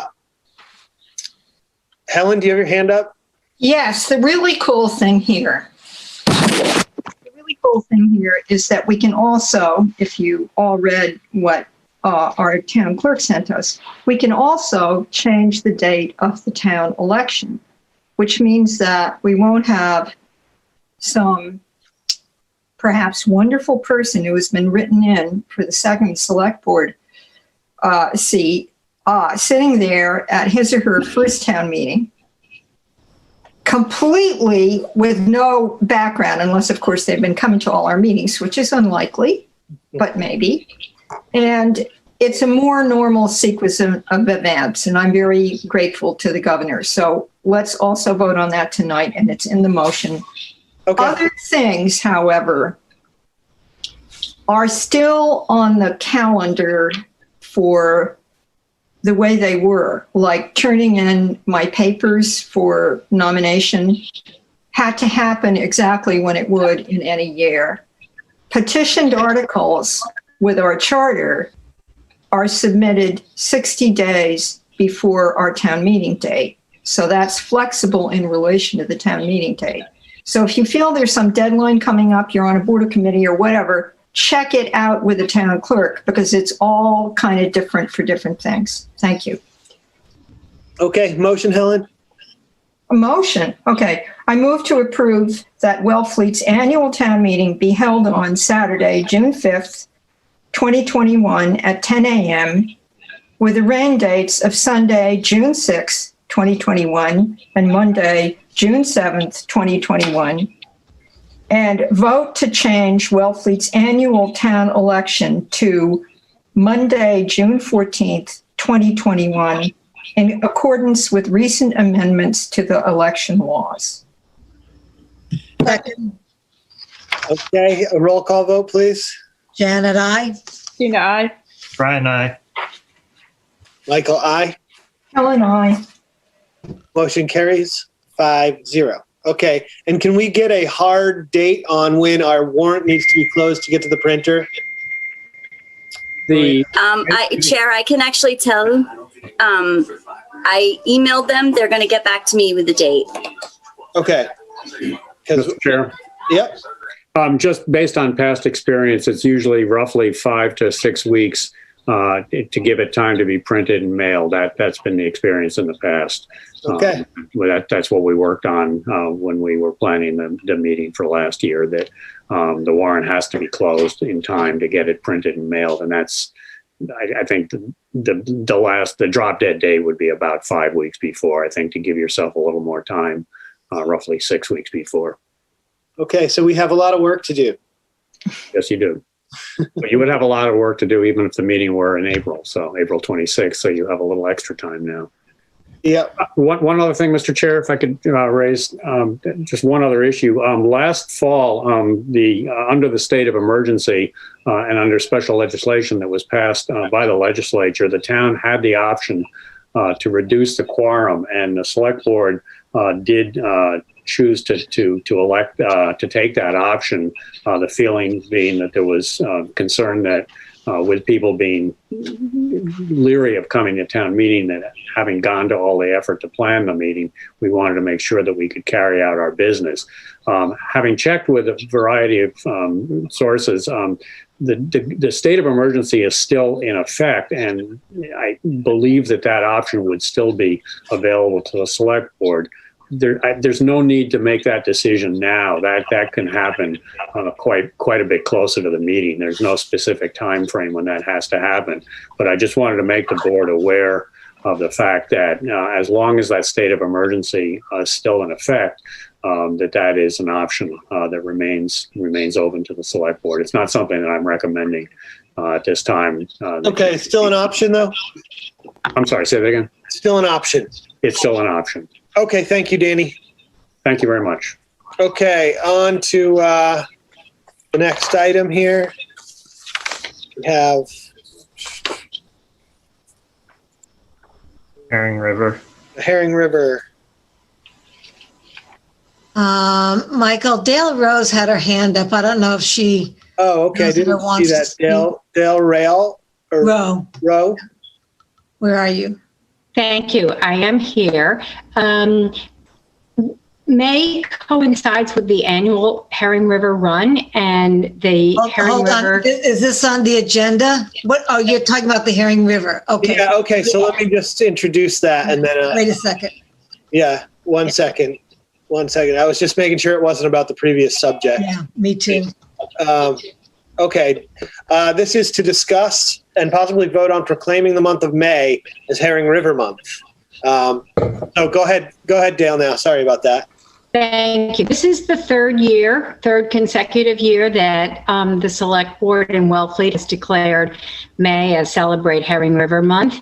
And May does coincide with the annual run, and we focus on presenting a number of programs for outreach and education about the importance of the Herring River, the estuary, and the watershed to the local ecosystem. And this year we have a number of vibrant programs planned. And we have the first annual virtual Herring River Run, which is a 5K, and it will be virtual for this year only, we hope. And there will be a step into spring tours in small groups for various aspects of the river and the river basin, including the history and the environment.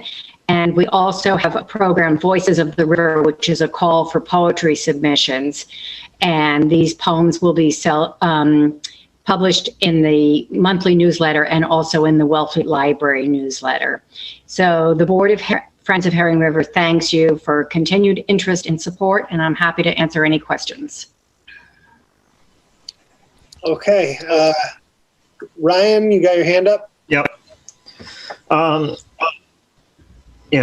So this is kind of a general question. If the select board's done the 3 previous years as the Herring River month, can we do this so that we don't have to do it every year? It just, in terms of time and process, we can just say, all right, it is Herring River month in May with no end date. I mean, sounds good to me. I don't have a problem with that. I mean, what else is going on in May? Well, and the Herring River will only get better, and bigger. So yeah. It's Mother's Day. Don't say that in a public meeting. It sounds like I forgot. I'm the worst person at all of it. Okay. Sorry, Mom. Anyways, I'm not opposed to just making Herring River May Herring River month. So I think May 4th. I think the motion as it's written covers it it doesn't have the end date. Yeah, okay. Good. I agree. Fine. Let's make the motion then. Ryan, you want to do it? Sure. I move to approve that the month of May be proclaimed as Herring River Month for the town of Wellfleet. Second. Roll call vote, please. Janet, I. Christina, aye. Ryan, I. Michael, aye. Helen, I. Okay, the motion carries 5-0. And from this day forth, May is Herring River Month in the town of Wellfleet. Great. Yay. Thank you very much. Okay. Okay, next on the agenda here is Harry Turkanian. Good evening. Good evening, Harry. We've got a little background noise from someone, if they could please. Yes. Background noise. Okay, go ahead, Harry. Okay, thank you. I bring this matter before the board on behalf of the trustees of the Wellfleet Affordable Housing Trust. We took a vote last Monday to place this in front of the Board of Selectmen. And I just want to start by noting that I and the other trustees understand that there are other stakeholders that have an interest in this revenue stream, and that I think that there's more of a discussion than just tonight at the select board meeting. But I want to lay out why we think that this is worthy of consideration. And basically, it boils down to a couple of things. Wellfleet currently, according to the state, has 38 units of housing that are available to people earning less than 80% of the AMI, area median income. And based on the number of housing units we have, we should have 155 units. So we have about a quarter of what we should have. I took a look yesterday at a couple of real estate sites just to see what was available in Wellfleet in the way of housing. And it turns out that the least expensive single-family home listed for sale in Wellfleet that does not have, or did not as of Monday, have an agreement pending was for $899,000. And for a family who earns 80% of area median income, you'd need 4 wage earners in a household to be able to buy that house. It's just not doable. And similarly, affordable rentals are essentially non-existent because you can't economically rent a $900,000 house for a rent that someone can pay that would make a return on investment that would be reasonable. So there's a problem, both in terms of the number of affordable units that are available and also in the ability to add to our inventory. The cheapest way to do it is to build, but we don't have a lot of land where we can to take that course of action. We do have the 95 Lawrence Road project, which will bring, I think, probably 23 units of up to 46 units that meet the 80% AMI threshold. But in addition to affordability at that financial level, we also have an equally serious problem with what's frequently referred to as workforce housing, which typically is people that make above the area-wide median income, typically up to 120% of area-wide median income. They also essentially can't find a property in Wellfleet that they can buy or they can rent. So those housing needs need to be addressed as well in order to prevent our community from being hollowed out and becoming a place where people my age live and nobody else. A contributing factor, a significant contributing factor to this, I think, is our short-term rentals.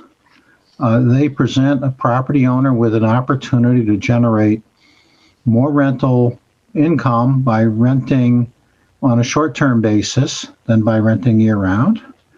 They provide less wear and tear on the building, and they allow the property owner to use the property for a significant part of the year. So there's every economic incentive not to rent property on a year-round basis in Wellfleet.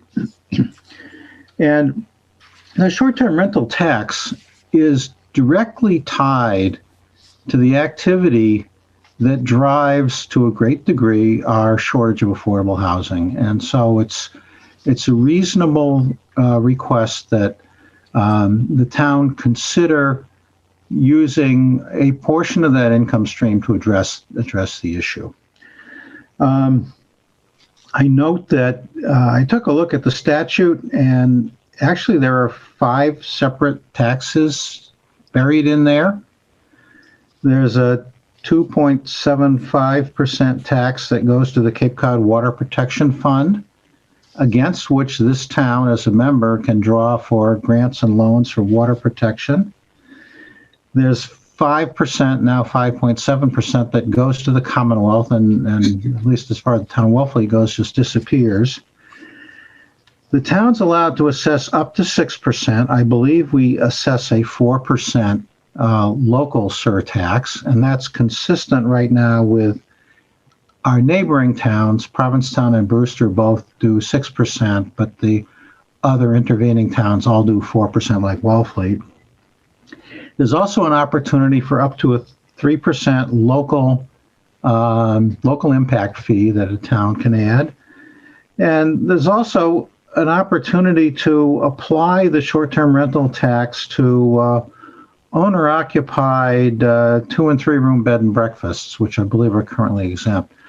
So there's a significant revenue stream here. It's tied specifically to the activity that contributes to the housing shortage.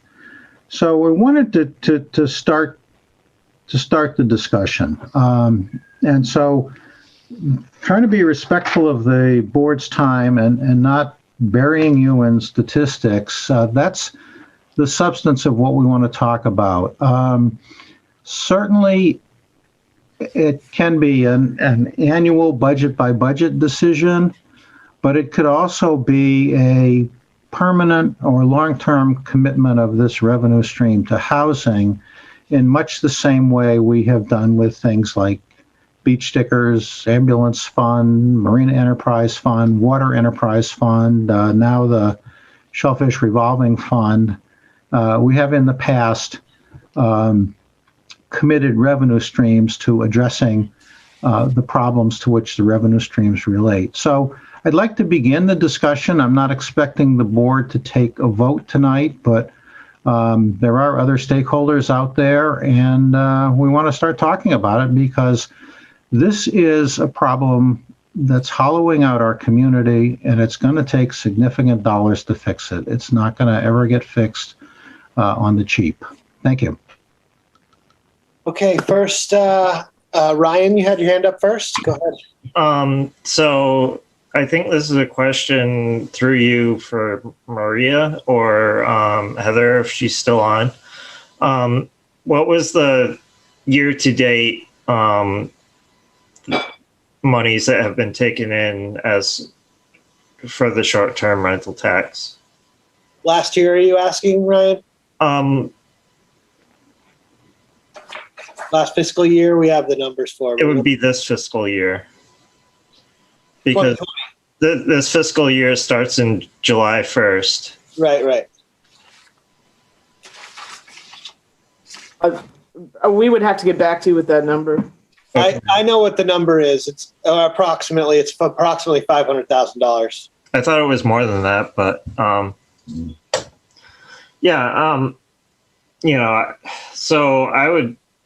so if it's approximately $500,000,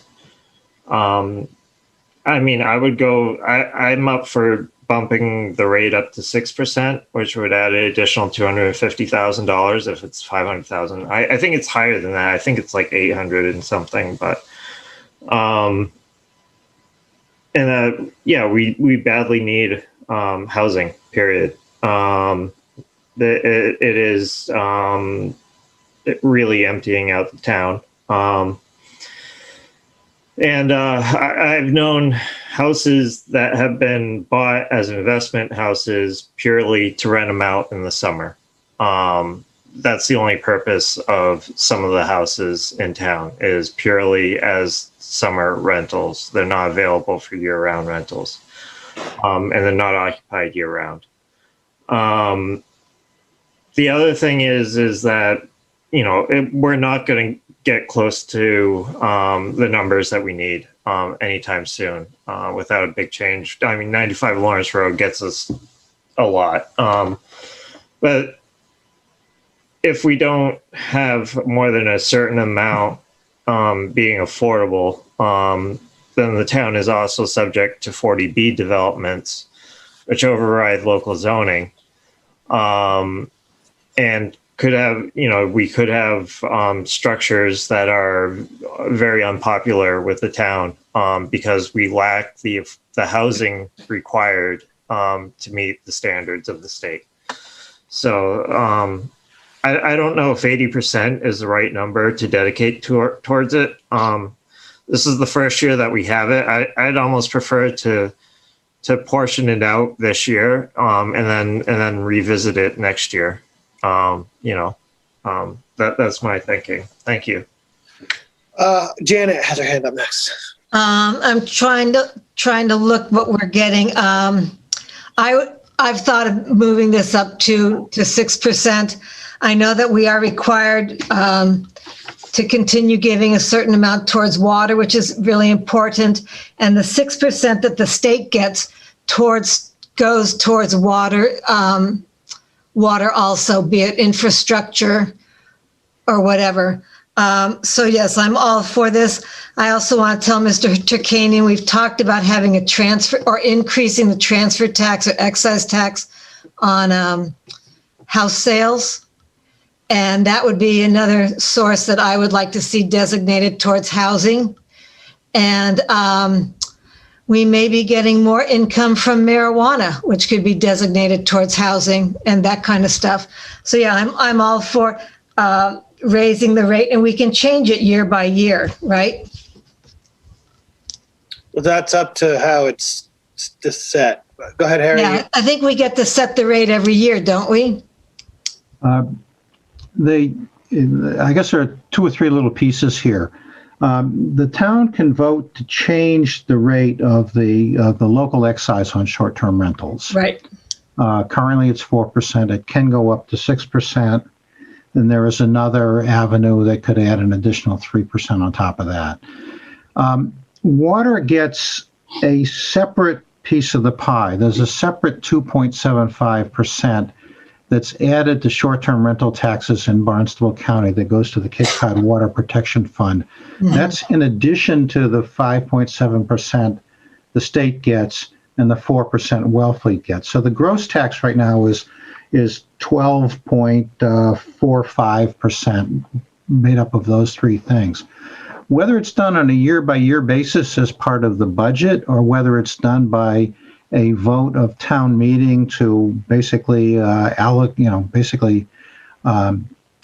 that those receipts to a specific purpose, like we did with the beach fund back 1966, believe it or not, is part of the policy decision that we still have to address.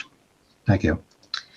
So I would say, just for the sake of moving on, unless somebody has some negative things to say about this, it can be discussed later. Our motion is for 80%, which we can't do, but we could certainly vote, unless it's open meeting law violation, to increase it from 4% to 6%. Yeah, we can't do that right now. That's right. Yeah, that's for town meeting, but. And I do have something. Put it on the warrant to discuss. Michael, I do have something too. Yeah, everybody's got something to say. Okay. So first, Helen, go ahead. Everybody has the right to speak on it. So.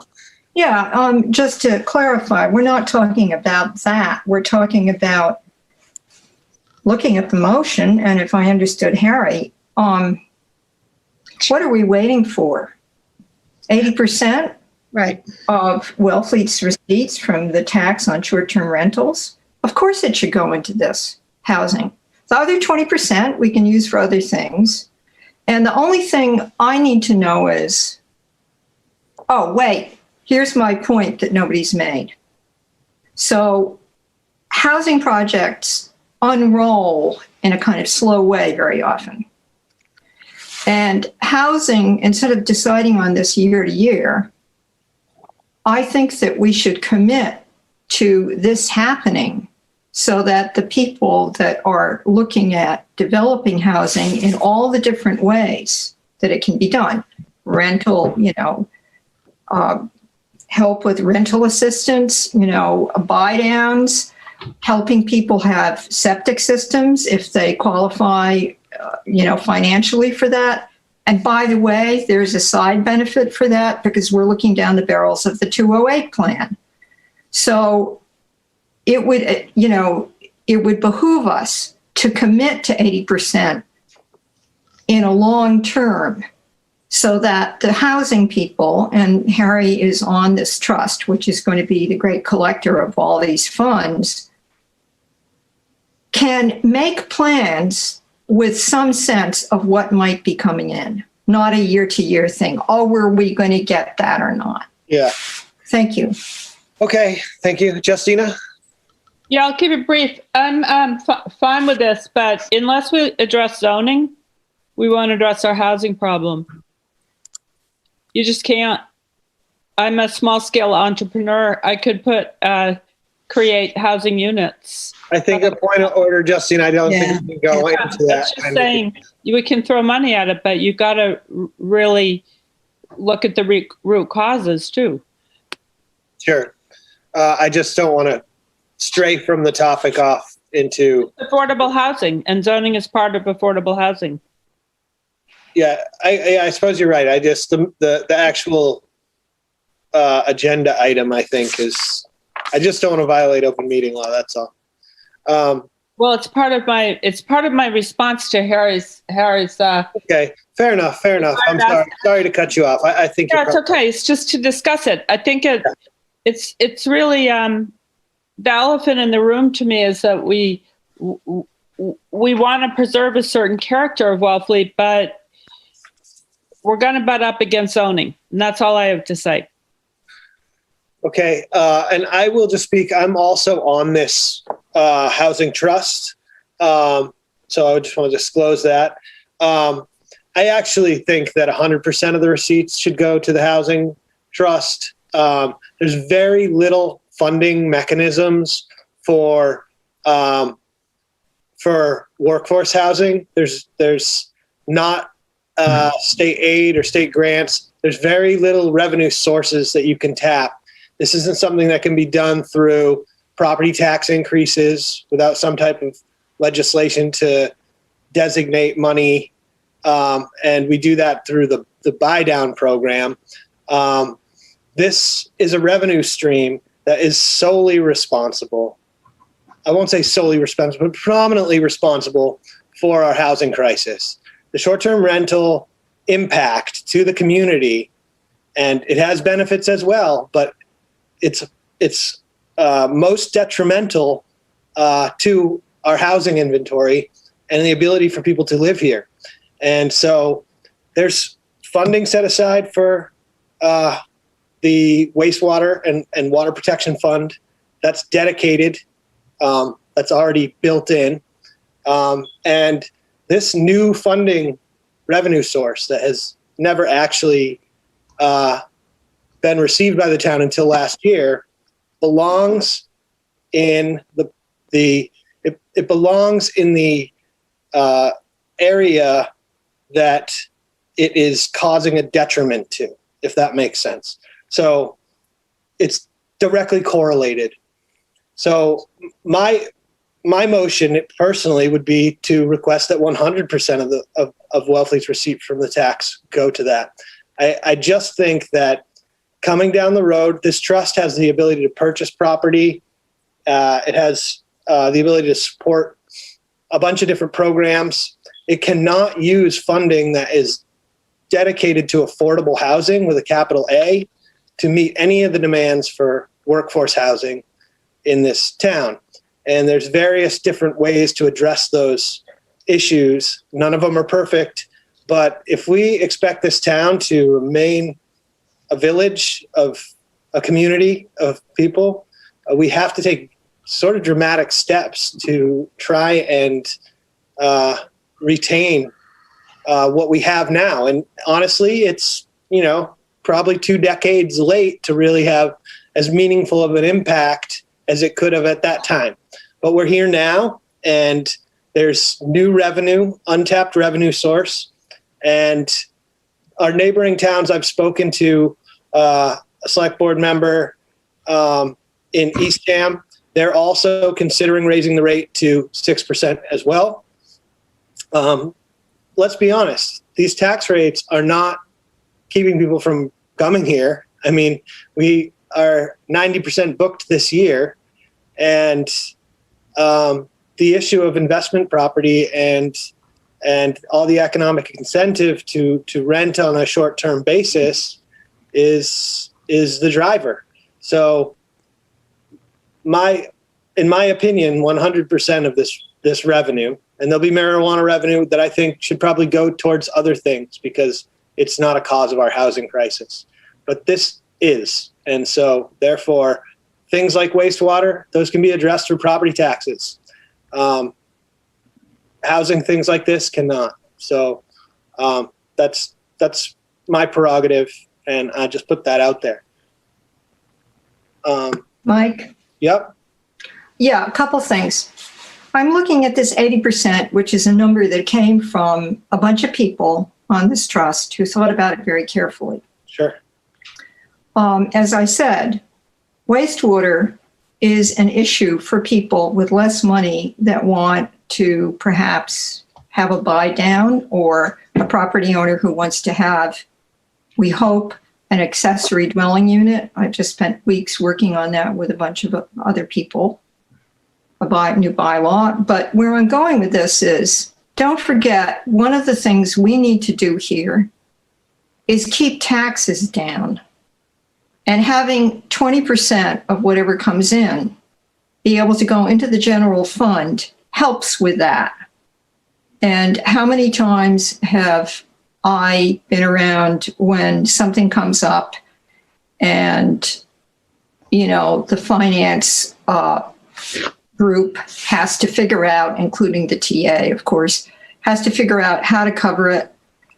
We do need revenue, and that helps everybody. Anything we can do to avoid Prop 2.5, we should do. So 80% seems to me a really good number. And all I want to know is, how do we get this so that we can have it in place this year? Harry, through you, Mike. Harry, so why is there still a question as to whether or not it should be a warrant article? Should it or shouldn't it? I guess it depends on, you certainly have the ability in the FY22 budget, which is the budget which will be considered at the next annual town meeting, to include an appropriation that matches what that number would be, or some other appropriate number. I think if it's going to be a permanent allocation, it probably needs to be a town meeting vote. I mean, you can certainly do it on a year-by-year basis every year by saying, we're going to do this much of this source of revenue for affordable housing. It does make it difficult to do long-term planning because you don't have a long-term handle on a revenue source. And working on an action plan is one of the things. In fact, we just secured a grant from Mass Housing Partnership to work on that, just this past week. So you can do it either piecemeal or permanently. I'd prefer it permanently, but I'd also like to get it started as soon as I can. And there are some other, I see a couple other hands up that probably have a differing perspective that should probably be heard from too. Yeah. So I'd actually like to go to members of the audience right now, if nobody minds. I've got Kathleen Bacon first. I think it's Kathleen, just as Kathleen, but I think that's her. Yeah, good evening, Mr. Chair. Am I unmuted? You are unmuted. Just a couple of things. We had started this conversation with Dan Hort in hopes that we could lock down a percentage of this revenue to primarily dedicate to our housing crisis. So I'm hopeful that, and I agree with Harry, I do think that, locking that number in and saying this is, going to be dedicated from this revenue at 6% would be a good way to go. The other thing, I just want to quickly negate something that Select Board Curley made. The truth is, we don't even have land to do crappy 40Bs on, we don't even have it. So, that's the reality here. You've got the Cape Cod National Seashore, and housing's just never going to happen within those boundaries. The other thing is, it's one thing to throw a lot of money at a problem and hope that it will go away, but you really have to have a dedicated plan, systematic way to, hammer away at this that, you can make a difference. And I'm really hopeful that the Municipal Housing Trust will be able to do that in the future. Thank you for allowing me to speak, Chairman DeVasto. Okay, thank you, Kathleen. Chief Pauly's up next. Thank you, Mr. Chairman. First of all, I am in support of utilizing some of this revenue for housing. I absolutely am. Harry and I had a very good discussion about it over the weekend about basically, what that percentage might or might not be. It's an incredible revenue source. I think it by my estimates, it could well go into $1 million or just under $1 million a year. Having said that, I support the query or the look to going to the 6%. But I also have to say this: there's so many competing interests right now in this community, in this town, for revenue sources and incomes. This Select Board is probably looking at about a capital improvement plan that's about a $1.7 million request this year, bearing in mind that last year, half of the capital improvement projects were not brought to town meeting or failed at town meeting. I cannot support the 80% number. I think there's a percentage that's appropriate, and that's certainly, I would look to Harry and to the Housing Board and to the Select Board and the FinCom and the town accountant and the town administrator to, look to work on this. But we're falling so far behind in other needs in the town again. And I would just say that I do support utilizing some of this revenue source towards the housing issue. But 80% to me right now is a number that I cannot support, or a percentage. And just as a final point, at the April 2018 town meeting, Article 13 was approved unanimously by the community to utilize revenues from any recreational marijuana sales towards capital improvement project plans into a special capital improvement project fund. And it also had verbiage in there that mentioned that if there were expansion of the room occupancy tax, that those short-term rentals could be implemented into that fund also. And I would just ask that the board consider that. My tale of woe, and that in the last 2 fiscal years, the ambulance receipts fund was rated by $1 million. And at last July 1, we only had $13,000 in that fund. when we've had over $500,000 to help balance the town budget. And if we're going to start going down this road, then I'm going to have to ask the board to look at that ambulance receipts fund and put probably similar limitations and codifying where that money needs to go. Thank you for your time. Okay, thank you, Chief. Kurt Felix? Can you hear me? Yep. Okay, terrific. Boy, oh boy, oh boy. I don't even know where to begin. We've had a lot of discussions over the last probably month and a half on the wastewater committee, trying to look at a long-range plan for the town of Wellfleet.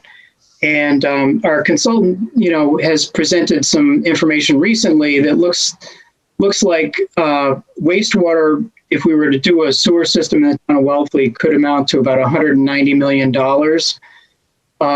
When we're talking about, even the low end of doing enhanced IAs and doing a variety of other technologies, maybe we're getting down into the $50 or $20 million range over the next 25 years.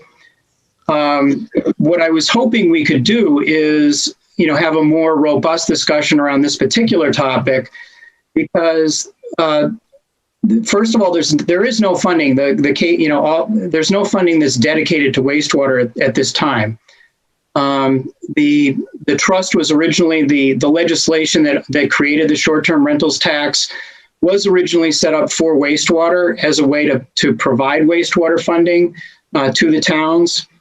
The Water Protection Trust doesn't guarantee anything to the town of Wellfleet. That's money that's siphoned right off to the protection fund that we have to reapply back for. There's no guarantee that we would, in terms of what we would be able to get from that. The other thing is that the short-term rentals tax, very specifically, as Harry mentioned, created a 3% community impact fee that the town of Wellfleet could assess. So in other words, we could add to the 4% that the town of Wellfleet is currently getting another 3%, and 35% of that by law would be dedicated to affordable housing. That's the way the law was set up. So the law was envisioning the important need of affordable housing, and clearly we do too. But I think it would be premature to make an emotional decision tonight without a lot more information about some of the other competing needs. And especially, echoing the chief's comment that 80% probably, you need to look at the overall picture. There's CPC funds, there's a variety of different funding mechanisms. Wastewater is exactly in the same position that everybody articulated already around housing. Ellen was talking about the need for consistent and persistent revenues. Mike, you were talking about the need for consistent and persistent revenues. Nowhere is that more clear in wastewater to have a persistent program where you're consistently reducing the amount of nitrogen into our estuaries. So, it's one where we're trying to work with a variety of ways of looking at capital and O&M, mixtures, and how you would do that through the town funding process, both administrative and also a town meeting. But boy, this is a very complex thing that I think it'd be very premature to make a decision on something like this tonight. I would recommend that we look at the 3%, that we look at increasing from 4% to 6%, the town's municipal component of the short-term rentals tax, and look at what those revenues would look like. The wastewater committee, wastewater, just looking at that as a growth constraint here. If we don't come up with a wastewater plan for the town of Wellfleet, it really doesn't matter whether it's affordable housing or housing in general. If we get declared a nitrogen sensitive area, development's going to stop in the town of Wellfleet by regulation from DEP. So we're looking at a crisis housing is certainly a crisis, but wastewater is something that the town has to deal with, or we're going to have very, very draconian ramifications throughout the town. So we did talk with some of our housing colleagues, both Gary Sorkin was on our call today. Elaine McElroy was on our call today. We had a lot of very interesting dialogue around how to do both. And I think there's win-win outcomes here. It's not a win-lose proposition, but I do think we have to have much more informed discussion around the implications of, one route versus another. And to the chief's point, how other needs that need to be addressed in the town are going to be met as well. I think there's enough. I don't mean to cut you off. I just for the sake of time, I feel you've made your point, and I don't mean to cut you off. You can finish quickly. No, go ahead. Okay, I didn't mean to cut you off. I just for the sake of the meeting, I personally would like to just point out that there's an impetus to do wastewater, and the towns of Orleans and Chatham have implemented wastewater and quite expensive capital plans without this housing revenue.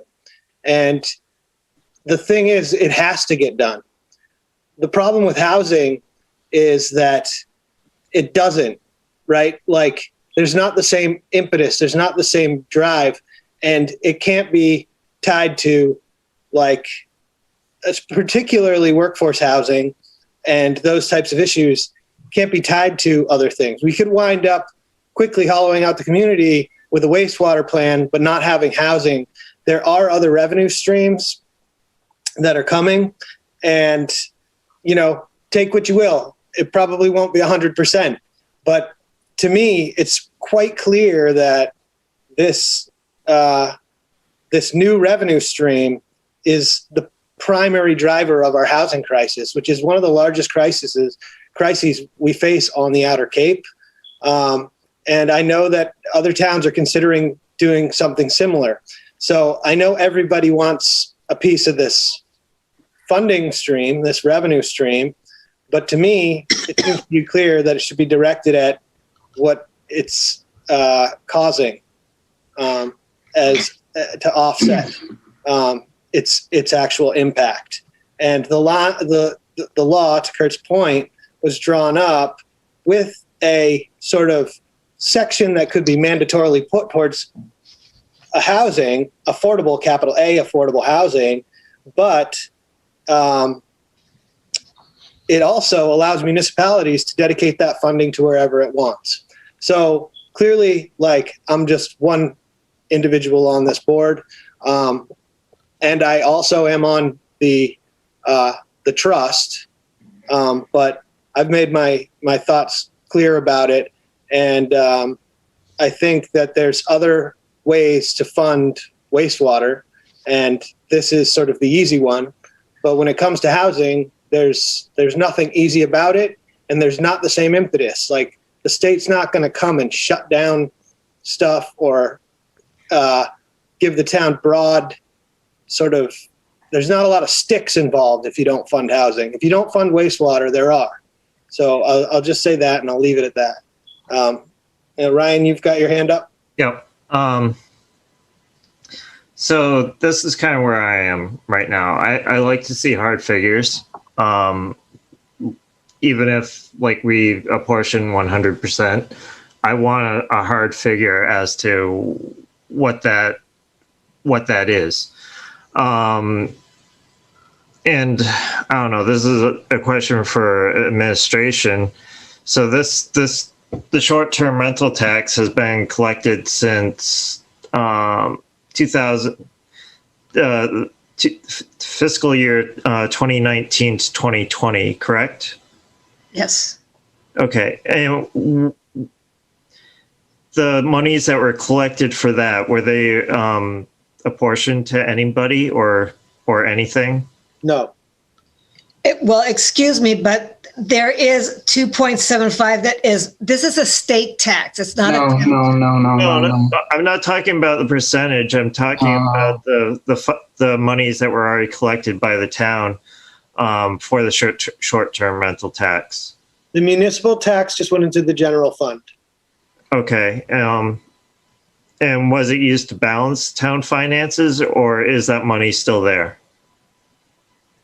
That's Maria's question. Yeah, me and Heather probably used to offset what you were going to raise. I mean, in fiscal year 1920, you brought in $414,000 roughly.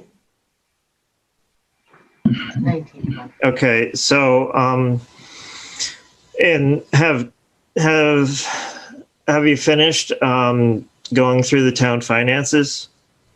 We're Heather can speak to that, but I think we're just waiting for the management letter and the reports back from the auditors at this point. Okay, so I'm wondering if there's monies that the town has already collected, if they're not proportioned to anything, or allocated. For the motion here, speak directly to the motion. Motion for 80. Or the proposed, or the motion hasn't been said, but the motion that's written in our packet, I don't know if it should be directed solely to the Affordable Housing Trust. Are there other housing, like Habitat for Humanity is one that the town's funded in the past as well. I would like some leeway as to we can say dedicated towards housing without specifying the housing trust. I know that the housing trust wants a predictable revenue stream, though. I'd also want to note that ADUs, or accessory dwelling units, to install them will require a septic system upgrade. So in that sense, that is directly linked to housing. If you can have an accessory dwelling unit, you will need an upgraded septic system. I know I'm all over the place, but to go to Kurt's comment about what the impacts of a nitrogen-sensitive embayment would be, to be specific, that would mean that there could be no additional load of nitrogen being added to the embayment, period. It would have to be any additional development at that point will have to be offset by reductions elsewhere. It's effectively a building moratorium for the town of Wellfleet if the harbor is declared a nitrogen sensitive embayment. Thank you. I have to correct something that Ryan just said, please. Sure. So Ryan, you're right. In some cases, if there was either what we have now, an AADU, affordable accessory dwelling unit, or what we hope to have, an accessory dwelling unit with less constraints, in some cases, yes, they will need to have their septic systems upgraded. But since I've had my nose in nothing but this for the last 5 weeks now, I can tell you that not all of them will. However, the thing we've had for years, like decades already, is a septic fund for people who need help. In other words, they can't afford it, and it helped people get new septic systems or up to, compliance septic systems when they didn't have enough money, no interest loans. And that is very much about housing, and it's also very much about us not having to pay more money for cleaning up stuff for the DEP. I would like to bring up a second thing again. Sorry. Chief Polly highlighted something I also said, which is we have to remember that there's services for everybody in the town that we really need that are for people who are actually here that may not have that much money. And that's really important that we have some sense of what goes into the general fund, helping everybody here, including people that need housing, who aren't always from here. But we need to keep, we don't want to be gated. Half the people I know, more than half the people I know, didn't grow up here. And we're very glad that they can be here. Thank you. Okay, thank you, Helen. Chair DeBasso, I don't think we're prepared. I'm not prepared to vote on this tonight. We've had a wonderful, informative, and spirited discussion, but it wouldn't be responsible to vote on the data yet. I think there's a lot of consensus around affordable housing, but I, for one, would like to hear something from the Affordable Housing Trust about what they plan to do with the money. Yeah. A little bit. Mr. Chair, this seems like it could be a separate meeting on its own with a number of committee members and the full taxations and ideas we have. I think you're right. I'd just like a chance for Harry Turkanian to sort of spell out a little bit about what the trust can do as far as funding things. I think he's got his hand up and he is the presenter here. So I'll give him one more chance, and maybe Gary Sorkin really quickly too, because I think it's an important discussion. Go ahead, Henry. Just a couple of things. First, to try and address Ryan's question, generally revenue that comes into the town that ends up in free cash if it's not spent. So at the end of every fiscal year, when the town resolves its free cash, that's where the unspent money ends up. So, and I want to just be clear that in light of consistent with the conversation I had with Chief Polly on Sunday, my goal here was not to swoop in and grab this revenue before anybody figured out what was going on. I understood very clearly that this was going to be a robust discussion, that there were competing interests, and that people were going to have to not only stake out their positions, but be prepared to defend them. So I see you have a proposed motion on your packet, but my memo only asked that the board consider the idea. So I'll kind of leave it at that for now, because I anticipate that there is a lot more that needs to be said and a lot more people that need to be heard from on this. Thank you. Yep. Okay. Gary Sorkin. Thank you, Mr. Chairman. I just wanted to respond to Ryan's points. The first is that the CPC actively and generously supports Habitat for Humanity. And there's a project that we have underwritten to the tune of $250,000, which is on the table now, and we've made similar grants to Habitat for that. What's so critical about this money in the short-term rental tax is that it doesn't have an income limitation. All CPC funds are capped to service the needs of essentially big A affordable. Those people who at the top make 100% of the median income of the county.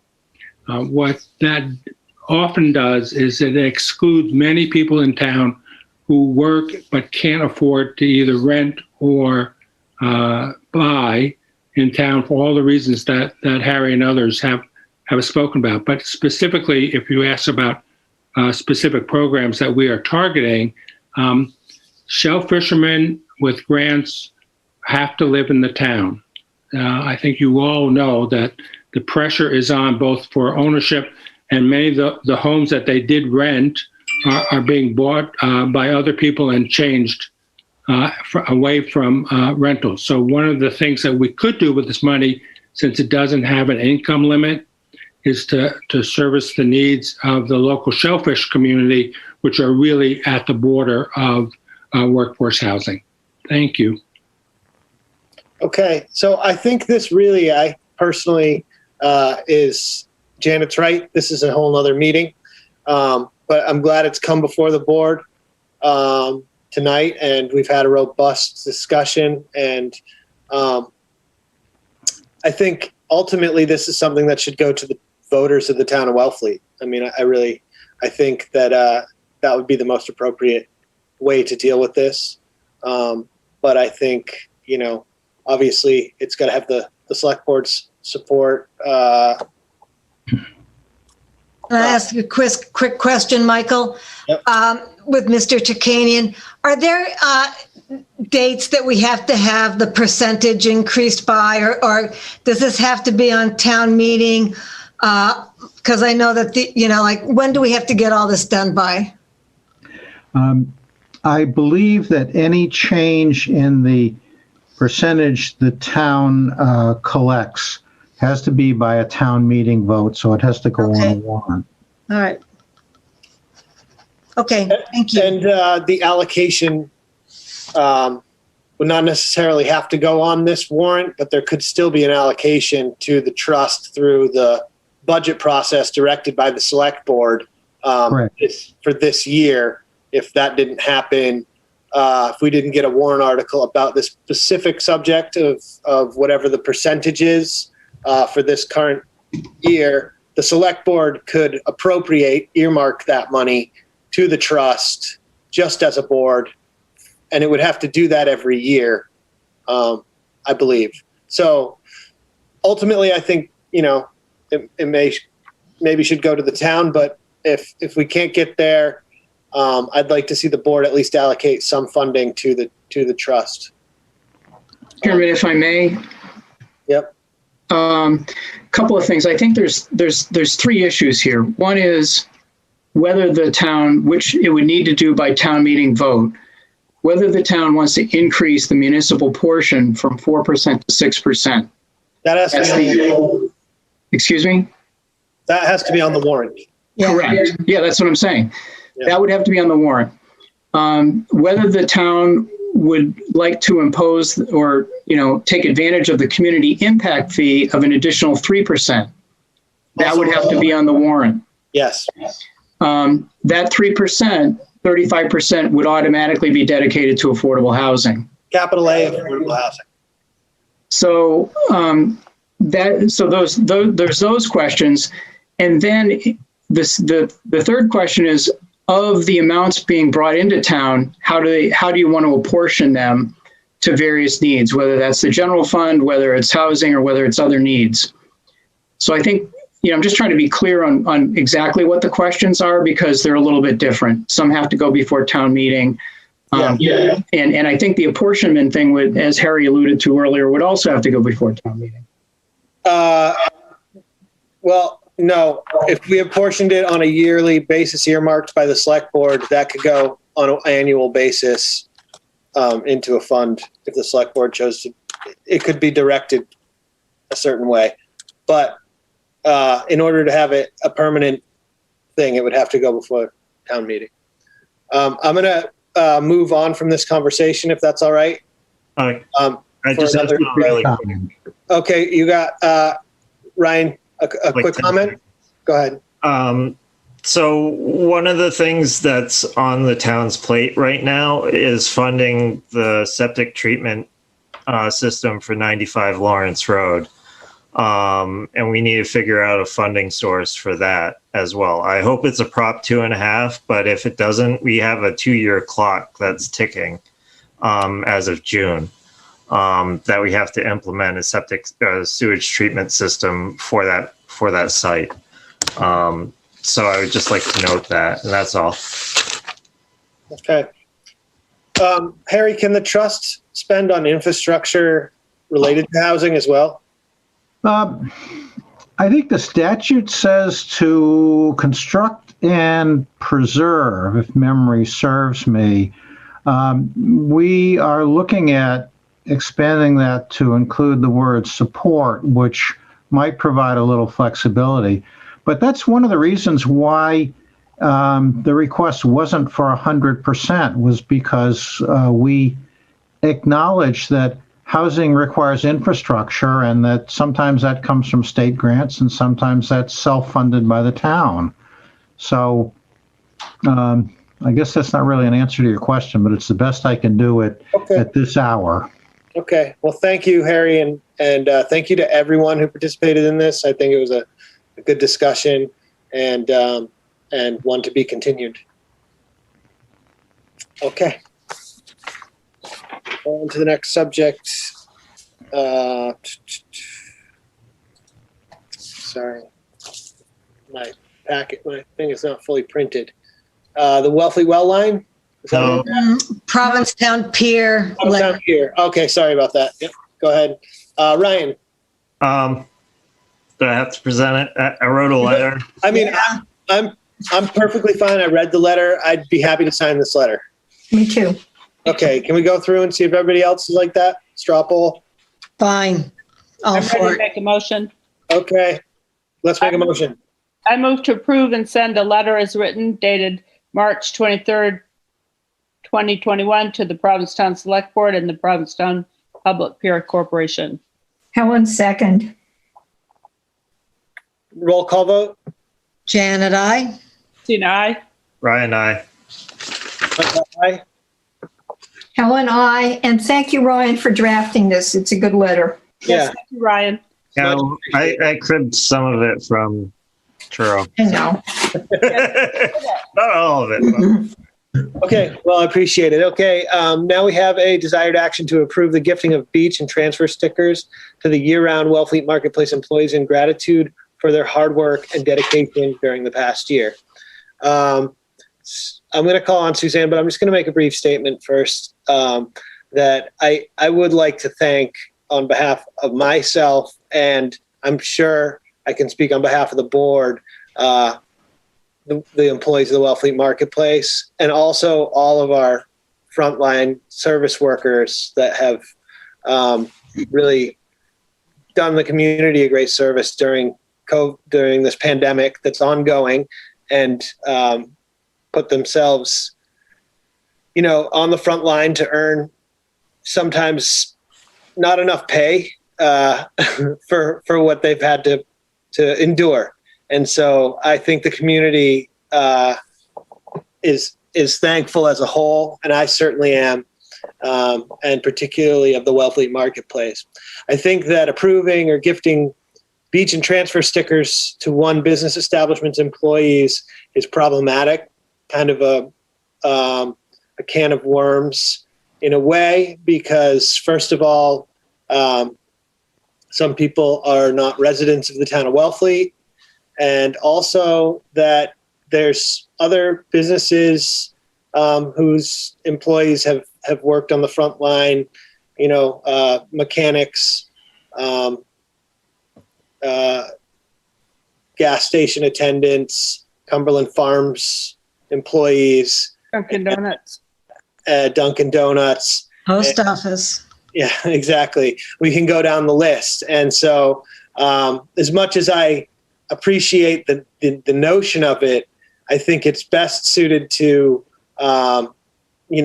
private fundraising if people would like to donate to workers a certain type of gift or a certain type of establishment that they appreciate. And so I just want to say that first and foremost, because I just don't think it's something that we can actually do, as much as I'd like to do this for every worker who's been on the front lines. But I don't think it would be appropriate for the select board to take this action. But I do think it would be appropriate for us to generally draft a letter of appreciation for all of our establishments that have served the public and served our community during this pandemic, and the employees that have made us all able to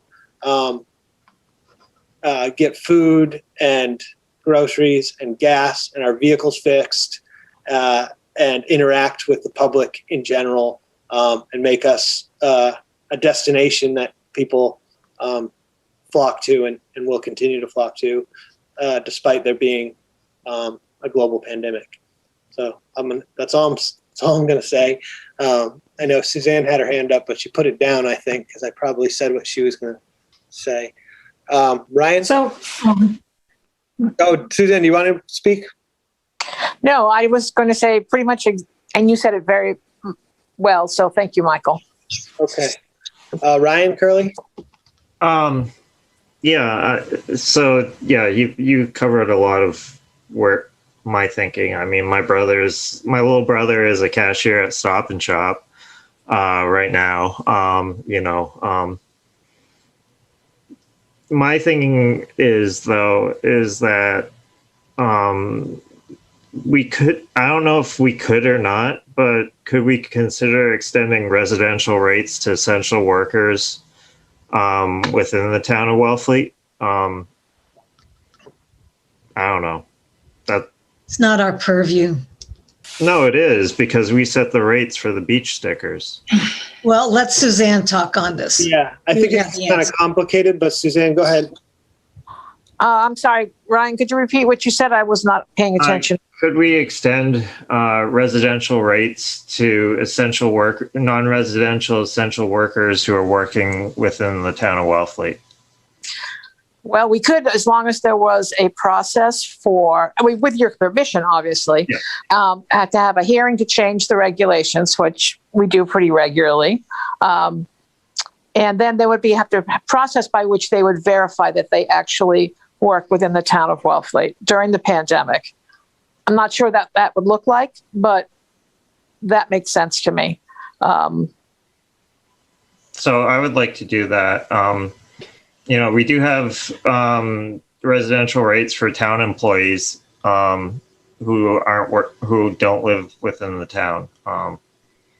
So I think that makes sense. Yeah. All right. I'm going to stop talking. I'm getting tired. Sorry. Helen? Yeah, I agree with you, Mike, and also with the first thing Ryan said. There are too many people who we wouldn't be able to include. And also, frankly, if somebody isn't living here, they don't need a transfer station sticker. And not everybody likes to go to the beach. However, I think that in recognition of the reality of the lives of these frontline workers, this board should write a kick-ass letter to our legislators, to the governor, to Rep. Peake, to Senator Sear, and anybody else, and the Department of Public Health, and whoever, asking why and urging them, to asking why they were not offered vaccinations as frontline workers almost immediately, because they had continuous face-to-face exposure right from the beginning.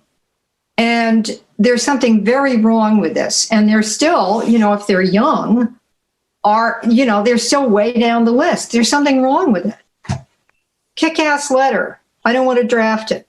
They're eligible for vaccination. They are now. Yeah. They are now? Yes. Yep. Ugh. Sorry. Venting. Justina? Through you to Susan Spear. Susan, I think this obviously was really well intentioned. Are you going to consider giving gift certificates from the well line to frontline workers, and then the board could write a very nice proclamation of thanks?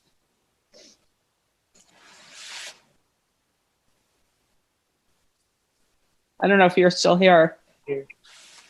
I don't see her on. I don't see her on. To Ryan's point, I think the issue there with extending it to non-residents for residents is, I think that's a generous thing to do, and I don't have a problem with it, except that it sort of leaves those who are residents of Wellfleet without a benefit.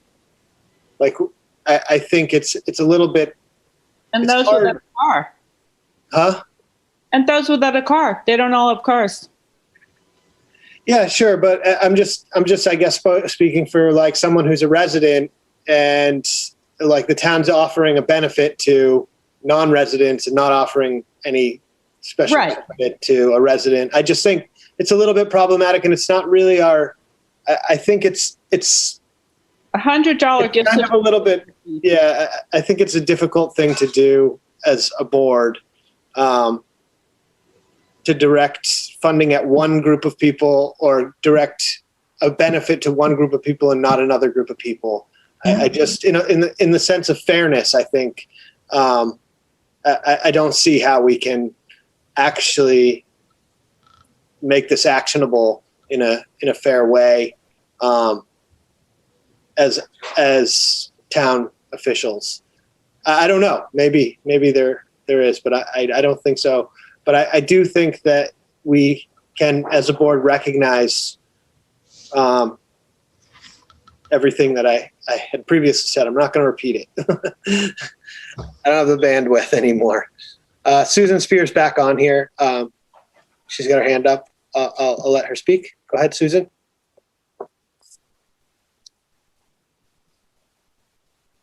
Susan, you there?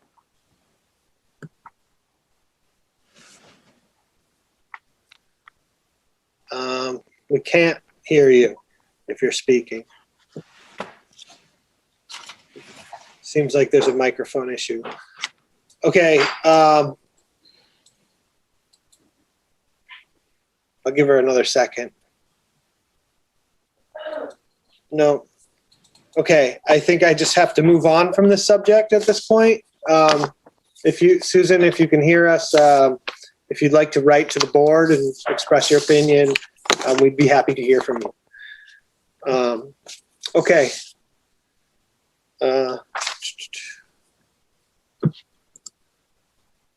Okay. Are you there? I don't think he can hear us. I don't know. Yeah, I don't know. Okay, so now we're on discussion of spraying chemicals by Eversource around the power lines. Do we have any jurisdiction over this, first of all? No. I don't think we do, but we can talk about it, but let's not beat a dead horse. Yeah. Mike. Go ahead. Well, I think I had my hand up first. Okay. So, and I'm just going to say that I'm going to take a big guess here and say I believe all of us are against spraying pesticides anywhere. And we do go through this every year. And if we want to write a letter, I mean, Eversource comes up and says why they have to and why they have the ability to do it. But we could send a letter. I mean, that's all I can say. And I would vote for that. Okay, Helen? Yeah, so it doesn't come up every year. It comes up cyclically, roughly every 5 years. Okay. So, no, it's, in other words, so I was going to write a letter. Other things happened. They had to do with town work. And I feel crummy because of the vax. Don't worry about it. But what we can do, and the deadline is April 9th. So our submitting comments is valuable. And we all got copied with the submission to the vegetation management supervisor from our Conservation Commission, our Board of Health. We could send a letter, and I can draft this, if you trust me to do it, which you may not do, saying that the Select Board fully supports their comments, their submission. And it basically says what we always say. Rebecca very kindly sent me some things in the file, which is not complete. I was hoping for the last letter that we sent, and I didn't find it. But you could also, if you chose to, and I won't be offended if you don't, trust me to write a diplomatic letter, including all the things that we always say to them, and sending it, because we're not going to meet again before April 9th. Which leads me to make a comment. Anything like this that comes in, and it came to us on February 23rd, has to be scanned and sent to all of us. Because I only found this and photographed it and sent it to the board because I was in the office looking through the paper files.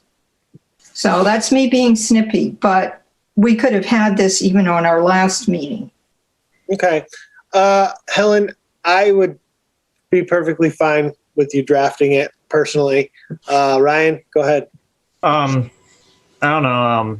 Yeah, I don't really want to discuss this too much. I think we're all in agreement that it's not good. If Helen, if you're writing a letter, keep it short. Don't make it a college essay.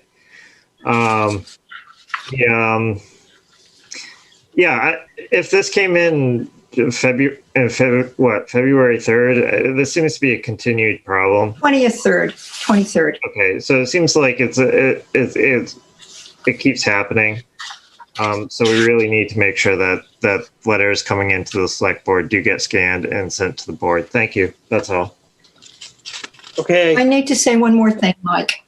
Yes. This is really important. So in our packet, and we got it electronically, go to the letter inviting comments from the pesticide board and go to their 2 links and go to the one about vegetation management that lists all the things that they're going to use and then look them up. I did it again, and it's outrageous, given that they used to do it manually. Now, I sound horrible right now, but if I write them a letter, I won't sound like this. Thank you. Okay. All right, Ryan, you got your hand up still? Okay, good. All right, so can we have a motion to designate Helen? I'll just do it. I move to designate Helen, Select Board Member Wilson, to write a letter in opposition to the spraying of chemicals by Eversource around the power lines, to be submitted as public comment. Second, Okay, roll call vote. Janet, I. Tina, aye. Ryan, I. Michael, aye. Helen, I.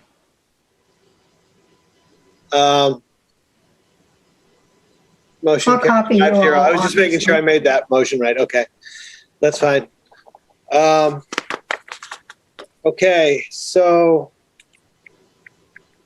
I think we are at the town administrator's report. Maria? Thank you, Mr. Chairman. I'll just highlight some of the fiscal issues in there. Maybe one thing I will mention on the COVID updates as part of my report. Public Works is looking to not hold the Amnesty Day again this year, just because of the contact that normally has with their staff. And then further on in there, we're still working through some things that are, have the auditors sort of finishing up their work. And we expected it this week, but, hopefully next week, the sooner the better. The proceeds from the bonds have come in, all that. Thank you, everyone, for having to come in and sign those in person. So now the funding is available for those projects that were approved to go forward with that. Staff's looking at OpenGov and some financial platforms that are, that one in particular is on the state list and much more capable of handling the town's needs than the Vadar system that we currently have. Personnel-wise, we have identified someone to try and replace Rebecca in Rebecca's old position. I don't want to release her name because I'm not sure she's given her notice to her current employer yet. But she's somebody with great experience and having her manage her own business and certainly will be a whirlwind at handling the issues with the water board and the other responsibilities there. And we had a panel interview, as I normally do, including about 5 people, and she was our unanimous choice. So look forward to introducing her to you when we get her on board. So that's all for me. Okay. Ryan? Yeah, I probably have questions on the fiscal stuff, but I think it would be better just to handle them by call later rather than. Okay. Yeah, happy to. Set it up through Rebecca, and you'll get both Heather and I. Okay. That's it. Cool. All right. Anything else? Yeah.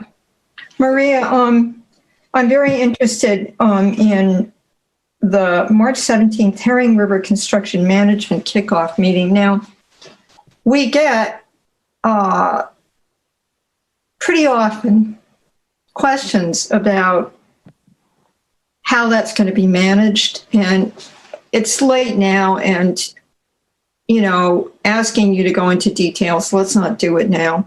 But is there some way you could let the select board know? I hate to ask you to write anything, but even just notes about that meeting to give us some sense of, what that was, please. Sure. I was more listening in on that, and it's probably more Carol Ridley's, got details of it, but it was a 2-hour conversation about the staging and phasing of the project and largely we're looking at making sure that the construction of the project is done according to specifications and that it has the minimum impact on residents and traffic and things of that nature. Well, maybe asking Carol for that. She's going to hate me for saying that, but because this comes up again and again. Anyways, thank you. Yeah, outreach to me is very important in making sure that everybody knows what's going on and that we can have things done as smoothly and as little impact to residents as visitors as possible is key on my mind. Okay, so I have a question. I guess this is actually to do with, it's not in your report directly, but we did have the stairway issue with the Historical Society. And I have a call into Brad Williams on that. So okay, and did we leave it last as we just need a memorandum of understanding officially in order to exactly, and making sure that the insurance is in line and that the town is named as additionally insured and our liability is minimized is my priority. I just wanted to make sure that was progressing. Yep. No, we're playing phone tag at this point, waiting to hear back from him. Okay. That's all I have. Okay, approval of the minute, or no, are we on topic to this? Nope. Future discussion. We do select board reports. That's what we just did. That? I'm sorry. For some reason, I'm having difficulty navigating through this. I don't have any reports, so. Oh. Yeah, we did do them, Ryan. Okay. So future discussion.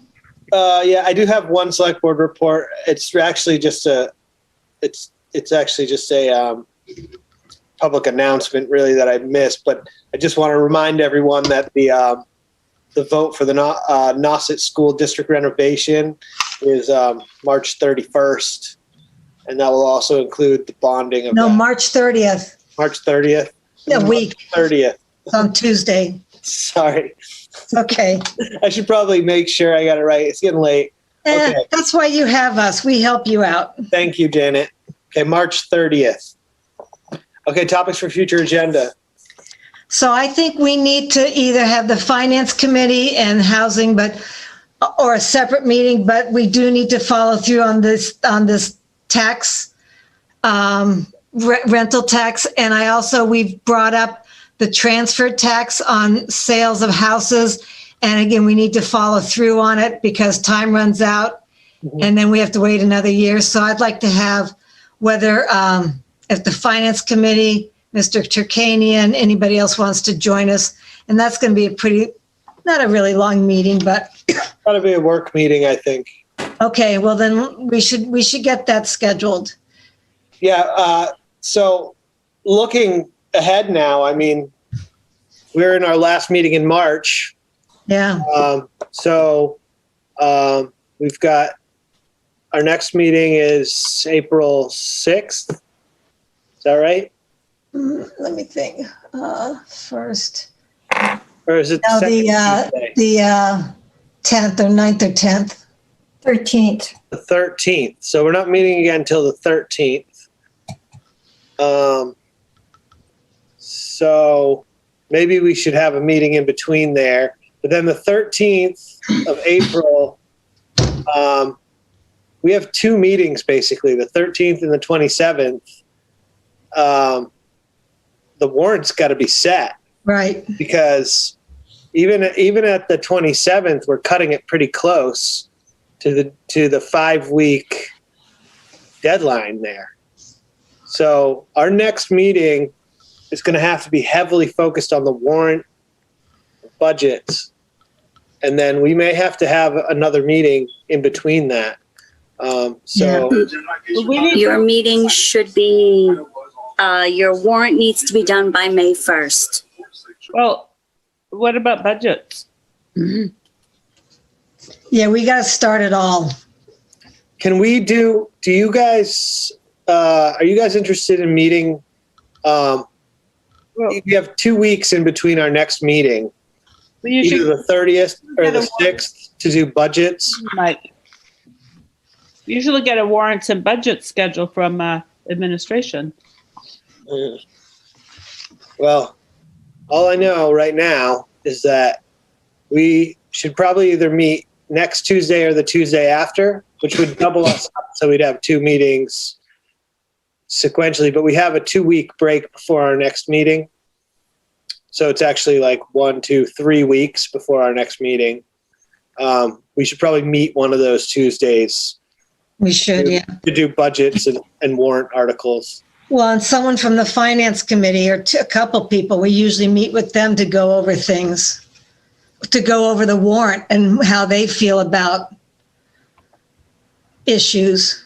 Well, don't they usually do their recommendations before we do ours? We do. They've met. I can together.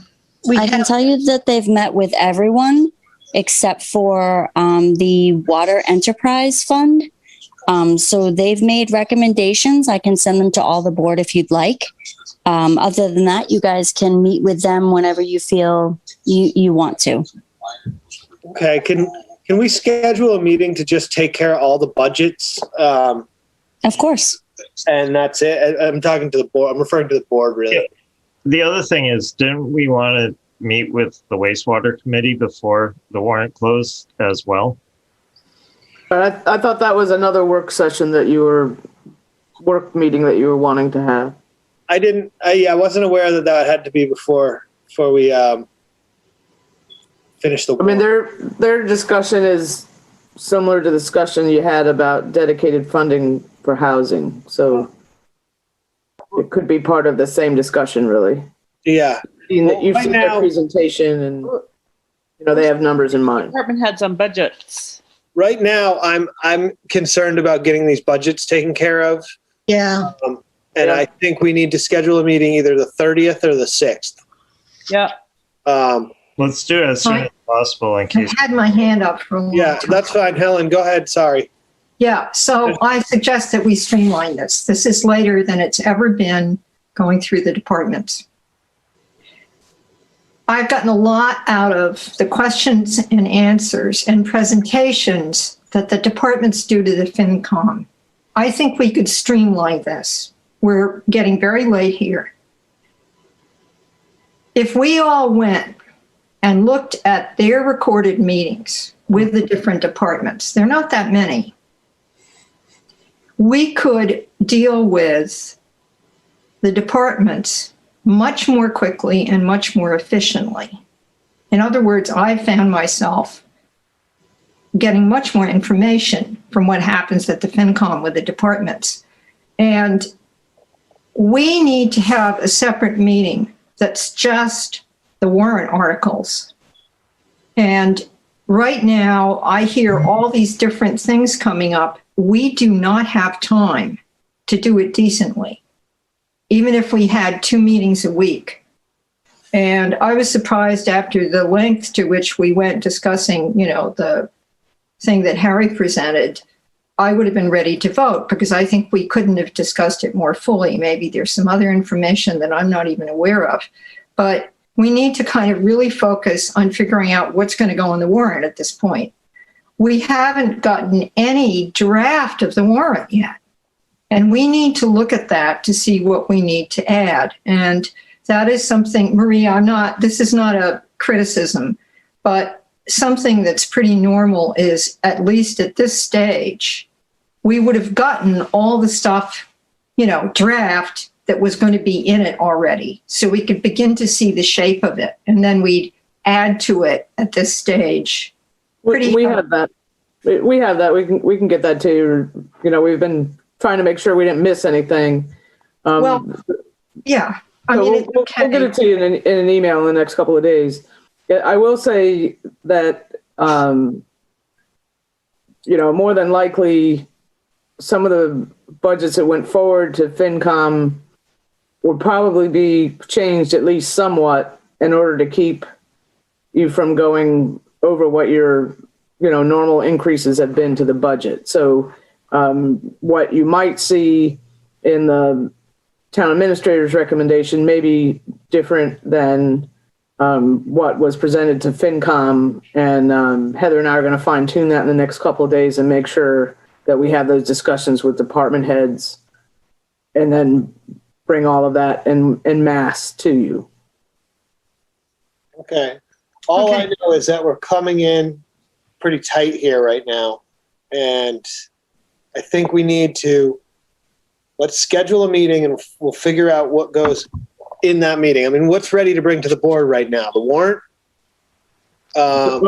What we have of it, you know, what we made sure we, you know, hopefully we didn't forget anything because they come in sort of dribs and drabs, but we can get that to you in the next couple of days.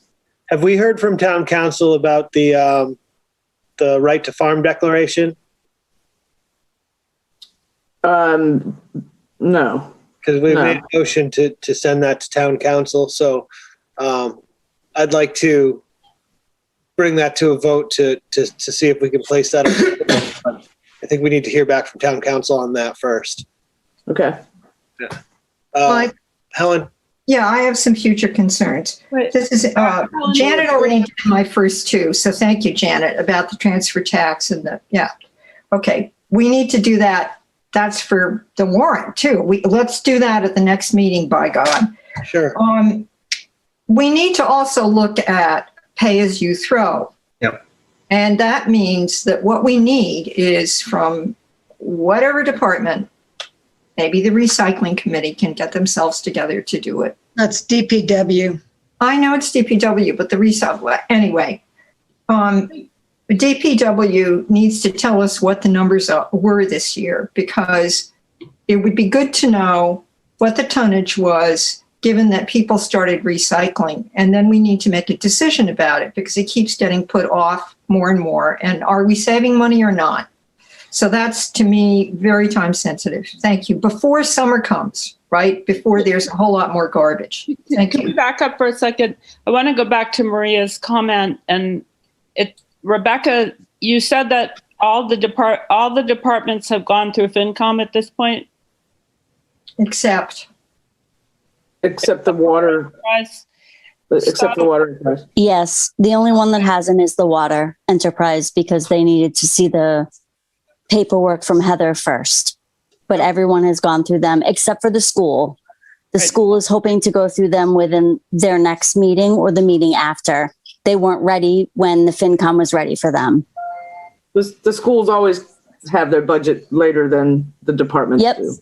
that's correct. Because usually the select board also sees that budget.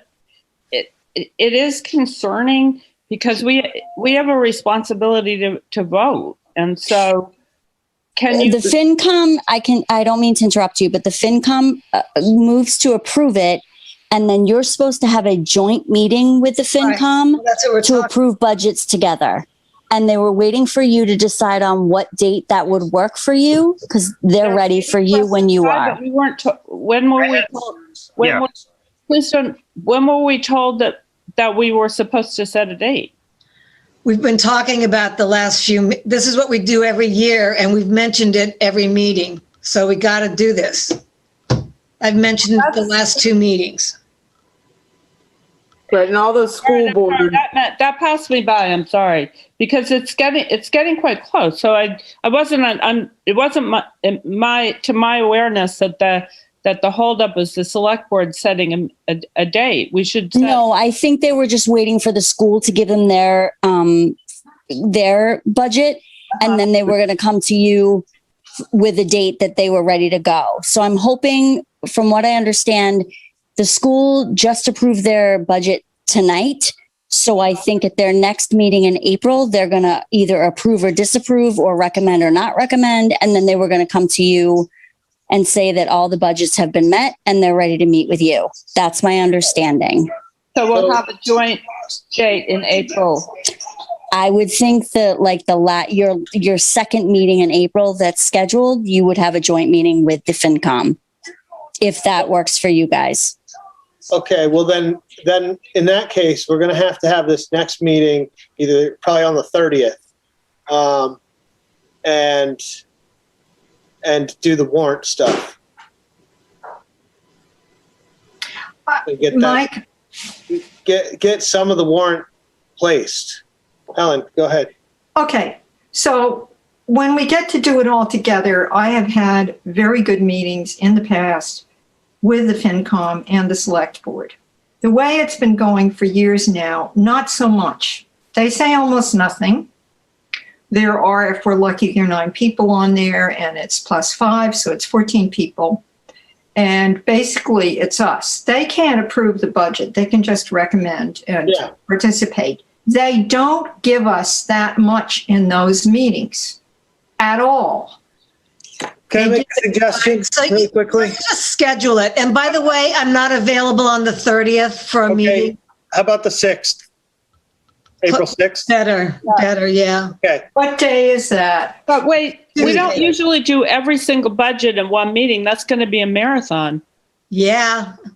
I don't know that I think we need to slow down and review the process of our dates right now, because it's, as we all agree, we're up against, it's getting late in the day. So it's my recollection when we have joint with FinCom, we don't do all of the budgets in one marathon. It's usually 2 meetings. Is that not? It's been both. It's different all the time. Depends on what else is going on. Can I make a suggestion? Yeah. Why don't we just do the budgets and look at the recommendations from FinCom on April 6th? We don't need to have the joint meeting with FinCom. If they want to come and make comments, we should have the chair of FinCom up there, or anyone from FinCom who wants to make comments, but it'll be a select board meeting to approve or not approve the budget, and we can ask them questions. We'll at least request that Fred be there to ask questions about why FinCom recommended or didn't recommend each article. That way we can more expediently move through the budgets. But it's going to take a while. It takes a while to set the warrant articles sometimes, you know? Yeah. So you want to meet earlier in the day? I mean, on the 6th, I think we should just meet at the same time because it's a Tuesday. It's our Tuesday. We usually set Tuesdays anyways. It's in 2 weeks from now. So I would prefer it just be at the same time as our scheduled meeting, which brings me to another topic. Are we going to move to daylight savings time? No. I'm happy either way. If there's a double tide, I can see the reason why, but if there isn't, then I would prefer 6. So right now, I think Staff would definitely prefer it at 6. Yeah, right now I think 6 is fine, but when the sun starts setting at like 9:30, people's mindsets change. I think that we should leave it open, but I don't mind leaving it at 6 right now. But I definitely think that, they wind up feeling like pretty early. We've always done daylight savings time, whatever, when we meet in person. But I think that as the season goes on, we should maybe consider with the sun setting later, setting that time differently. Can I just go back for 1 minute to the FinCom thing? Yeah. So could we ask Rebecca or someone to send us the links to all the FinCom meetings with department heads? And I'm going to say it again. You get a lot of information if we have them all in one email, so we can just go and click on it and listen to it while we're doing the dishes. That's what I was planning to do about the big departments, the ones with the big budgets. Last year, I actually went to a lot of the FinCom meetings. So, Mike, I'm really glad that we're looking at the kind of time this is going to take. So thank you for that. And for just having it be arranged the way you describe it. Thank you. Okay. I will send those links tomorrow. So can we plan on meeting April 6th at 6 p.m.? Is that all right? Yes. I hope so. At 6 p.m. Okay. And on that meeting, I think I can work with Rebecca to make sure that we're covering enough bases as we can. If we can get the budgets done that day, I think it'd be good. But if we start doing the warrant that day is fine also. Everybody kind of agree with that? I'll kind of Get as Yeah. much done as we can. Just get as much done, and we got to take care of it. And get a draft warrant. Our regular meetings, anything that's not a public hearing or doesn't need to be dealt with during the month of April should be put off until after we set the warrant. Anything is not time sensitive, we'll try and put that Anything on. not time sensitive just has to be put on the back burner. I think. Yeah, I agree. Okay. So, all right. For now, we'll just work on April 6th. So we'll definitely, let's plan on meeting then. And that'll give us 3 meetings in April instead of 2. And then we can meet a daytime. We're going to have a daytime executive session meeting also with the police union and contract stuff, right? Or there's, I don't know what it's for, but union. That's what it's for. Yeah, union stuff. Okay. So is there a date that works for everyone while we're in the meeting, or should we set that up through like a doodle poll or something like that? Doodle poll, please. Okay. Rebecca, can you do that? Doodle poll? Quickly. So, What'd you say, Ryan? as long as the poll comes out quickly. I mean, we keep talking about setting joint meetings and stuff, but we haven't set dates for most. I'll do that tomorrow. Okay. One more future concern. We need to decide about the beaches. And, that might be very quick. We know a lot, but Whitecrest and, residents only or not residents only, we need to decide that pretty soon. Yes. And yeah, that's Okay. time sensitive. That is part of the warrant, I think. And we definitely have to deal with the Coon Hollow. And also there was an issue that No, it's not part of the warrant. Not part of the warrant. well, if we want to put it to the voters, it is. So sorry, I'm giving my opinion right now. Sorry. But anyways, okay, let's move on right now to end this meeting. We'll do the minutes, and then I'll be in touch with Rebecca about the meeting on the 6th and try and get the agendas set for the following meetings after that, so we can take care of everything as expediently as possible. All right. I was going to volunteer to write the stuff on the short term or the transfer tax with different scenarios. The article? I've got some information, Ryan. I'll send it to you. Okay. I've got like the form from the state and stuff. So. Okay. Okay. Perfect. I move to accept the minutes as written. Correspondence and vacancy. Ow. Does anybody have anything they really want to discuss in there? Ryan? Nah. Oh, sorry, my hands. Yeah, that's from a while ago. Okay. All right. Can we move on then? Okay. Yeah, we can. I move to approve the minutes of March 9th, 2021. Okay. You're making a motion, Helen? Yep. Yes. Second, Okay. Roll call vote, please. Janet, I. Tina, aye. Ryan, I. Michael, aye. Helen abstain. All right. I move to adjourn. Yes. Yes. Second. Roll call vote. Janet, I. Aye. Ryan, I. Michael, aye. Thank you. Helen, aye. Good night. Thank you, Rebecca. Thank you, Night, Maria. yeah. Thank you, whoever. Thank you, Heather. Thank you for Chief Hurley. Thank you, Chief Pauly. Good God. Don't they look excited?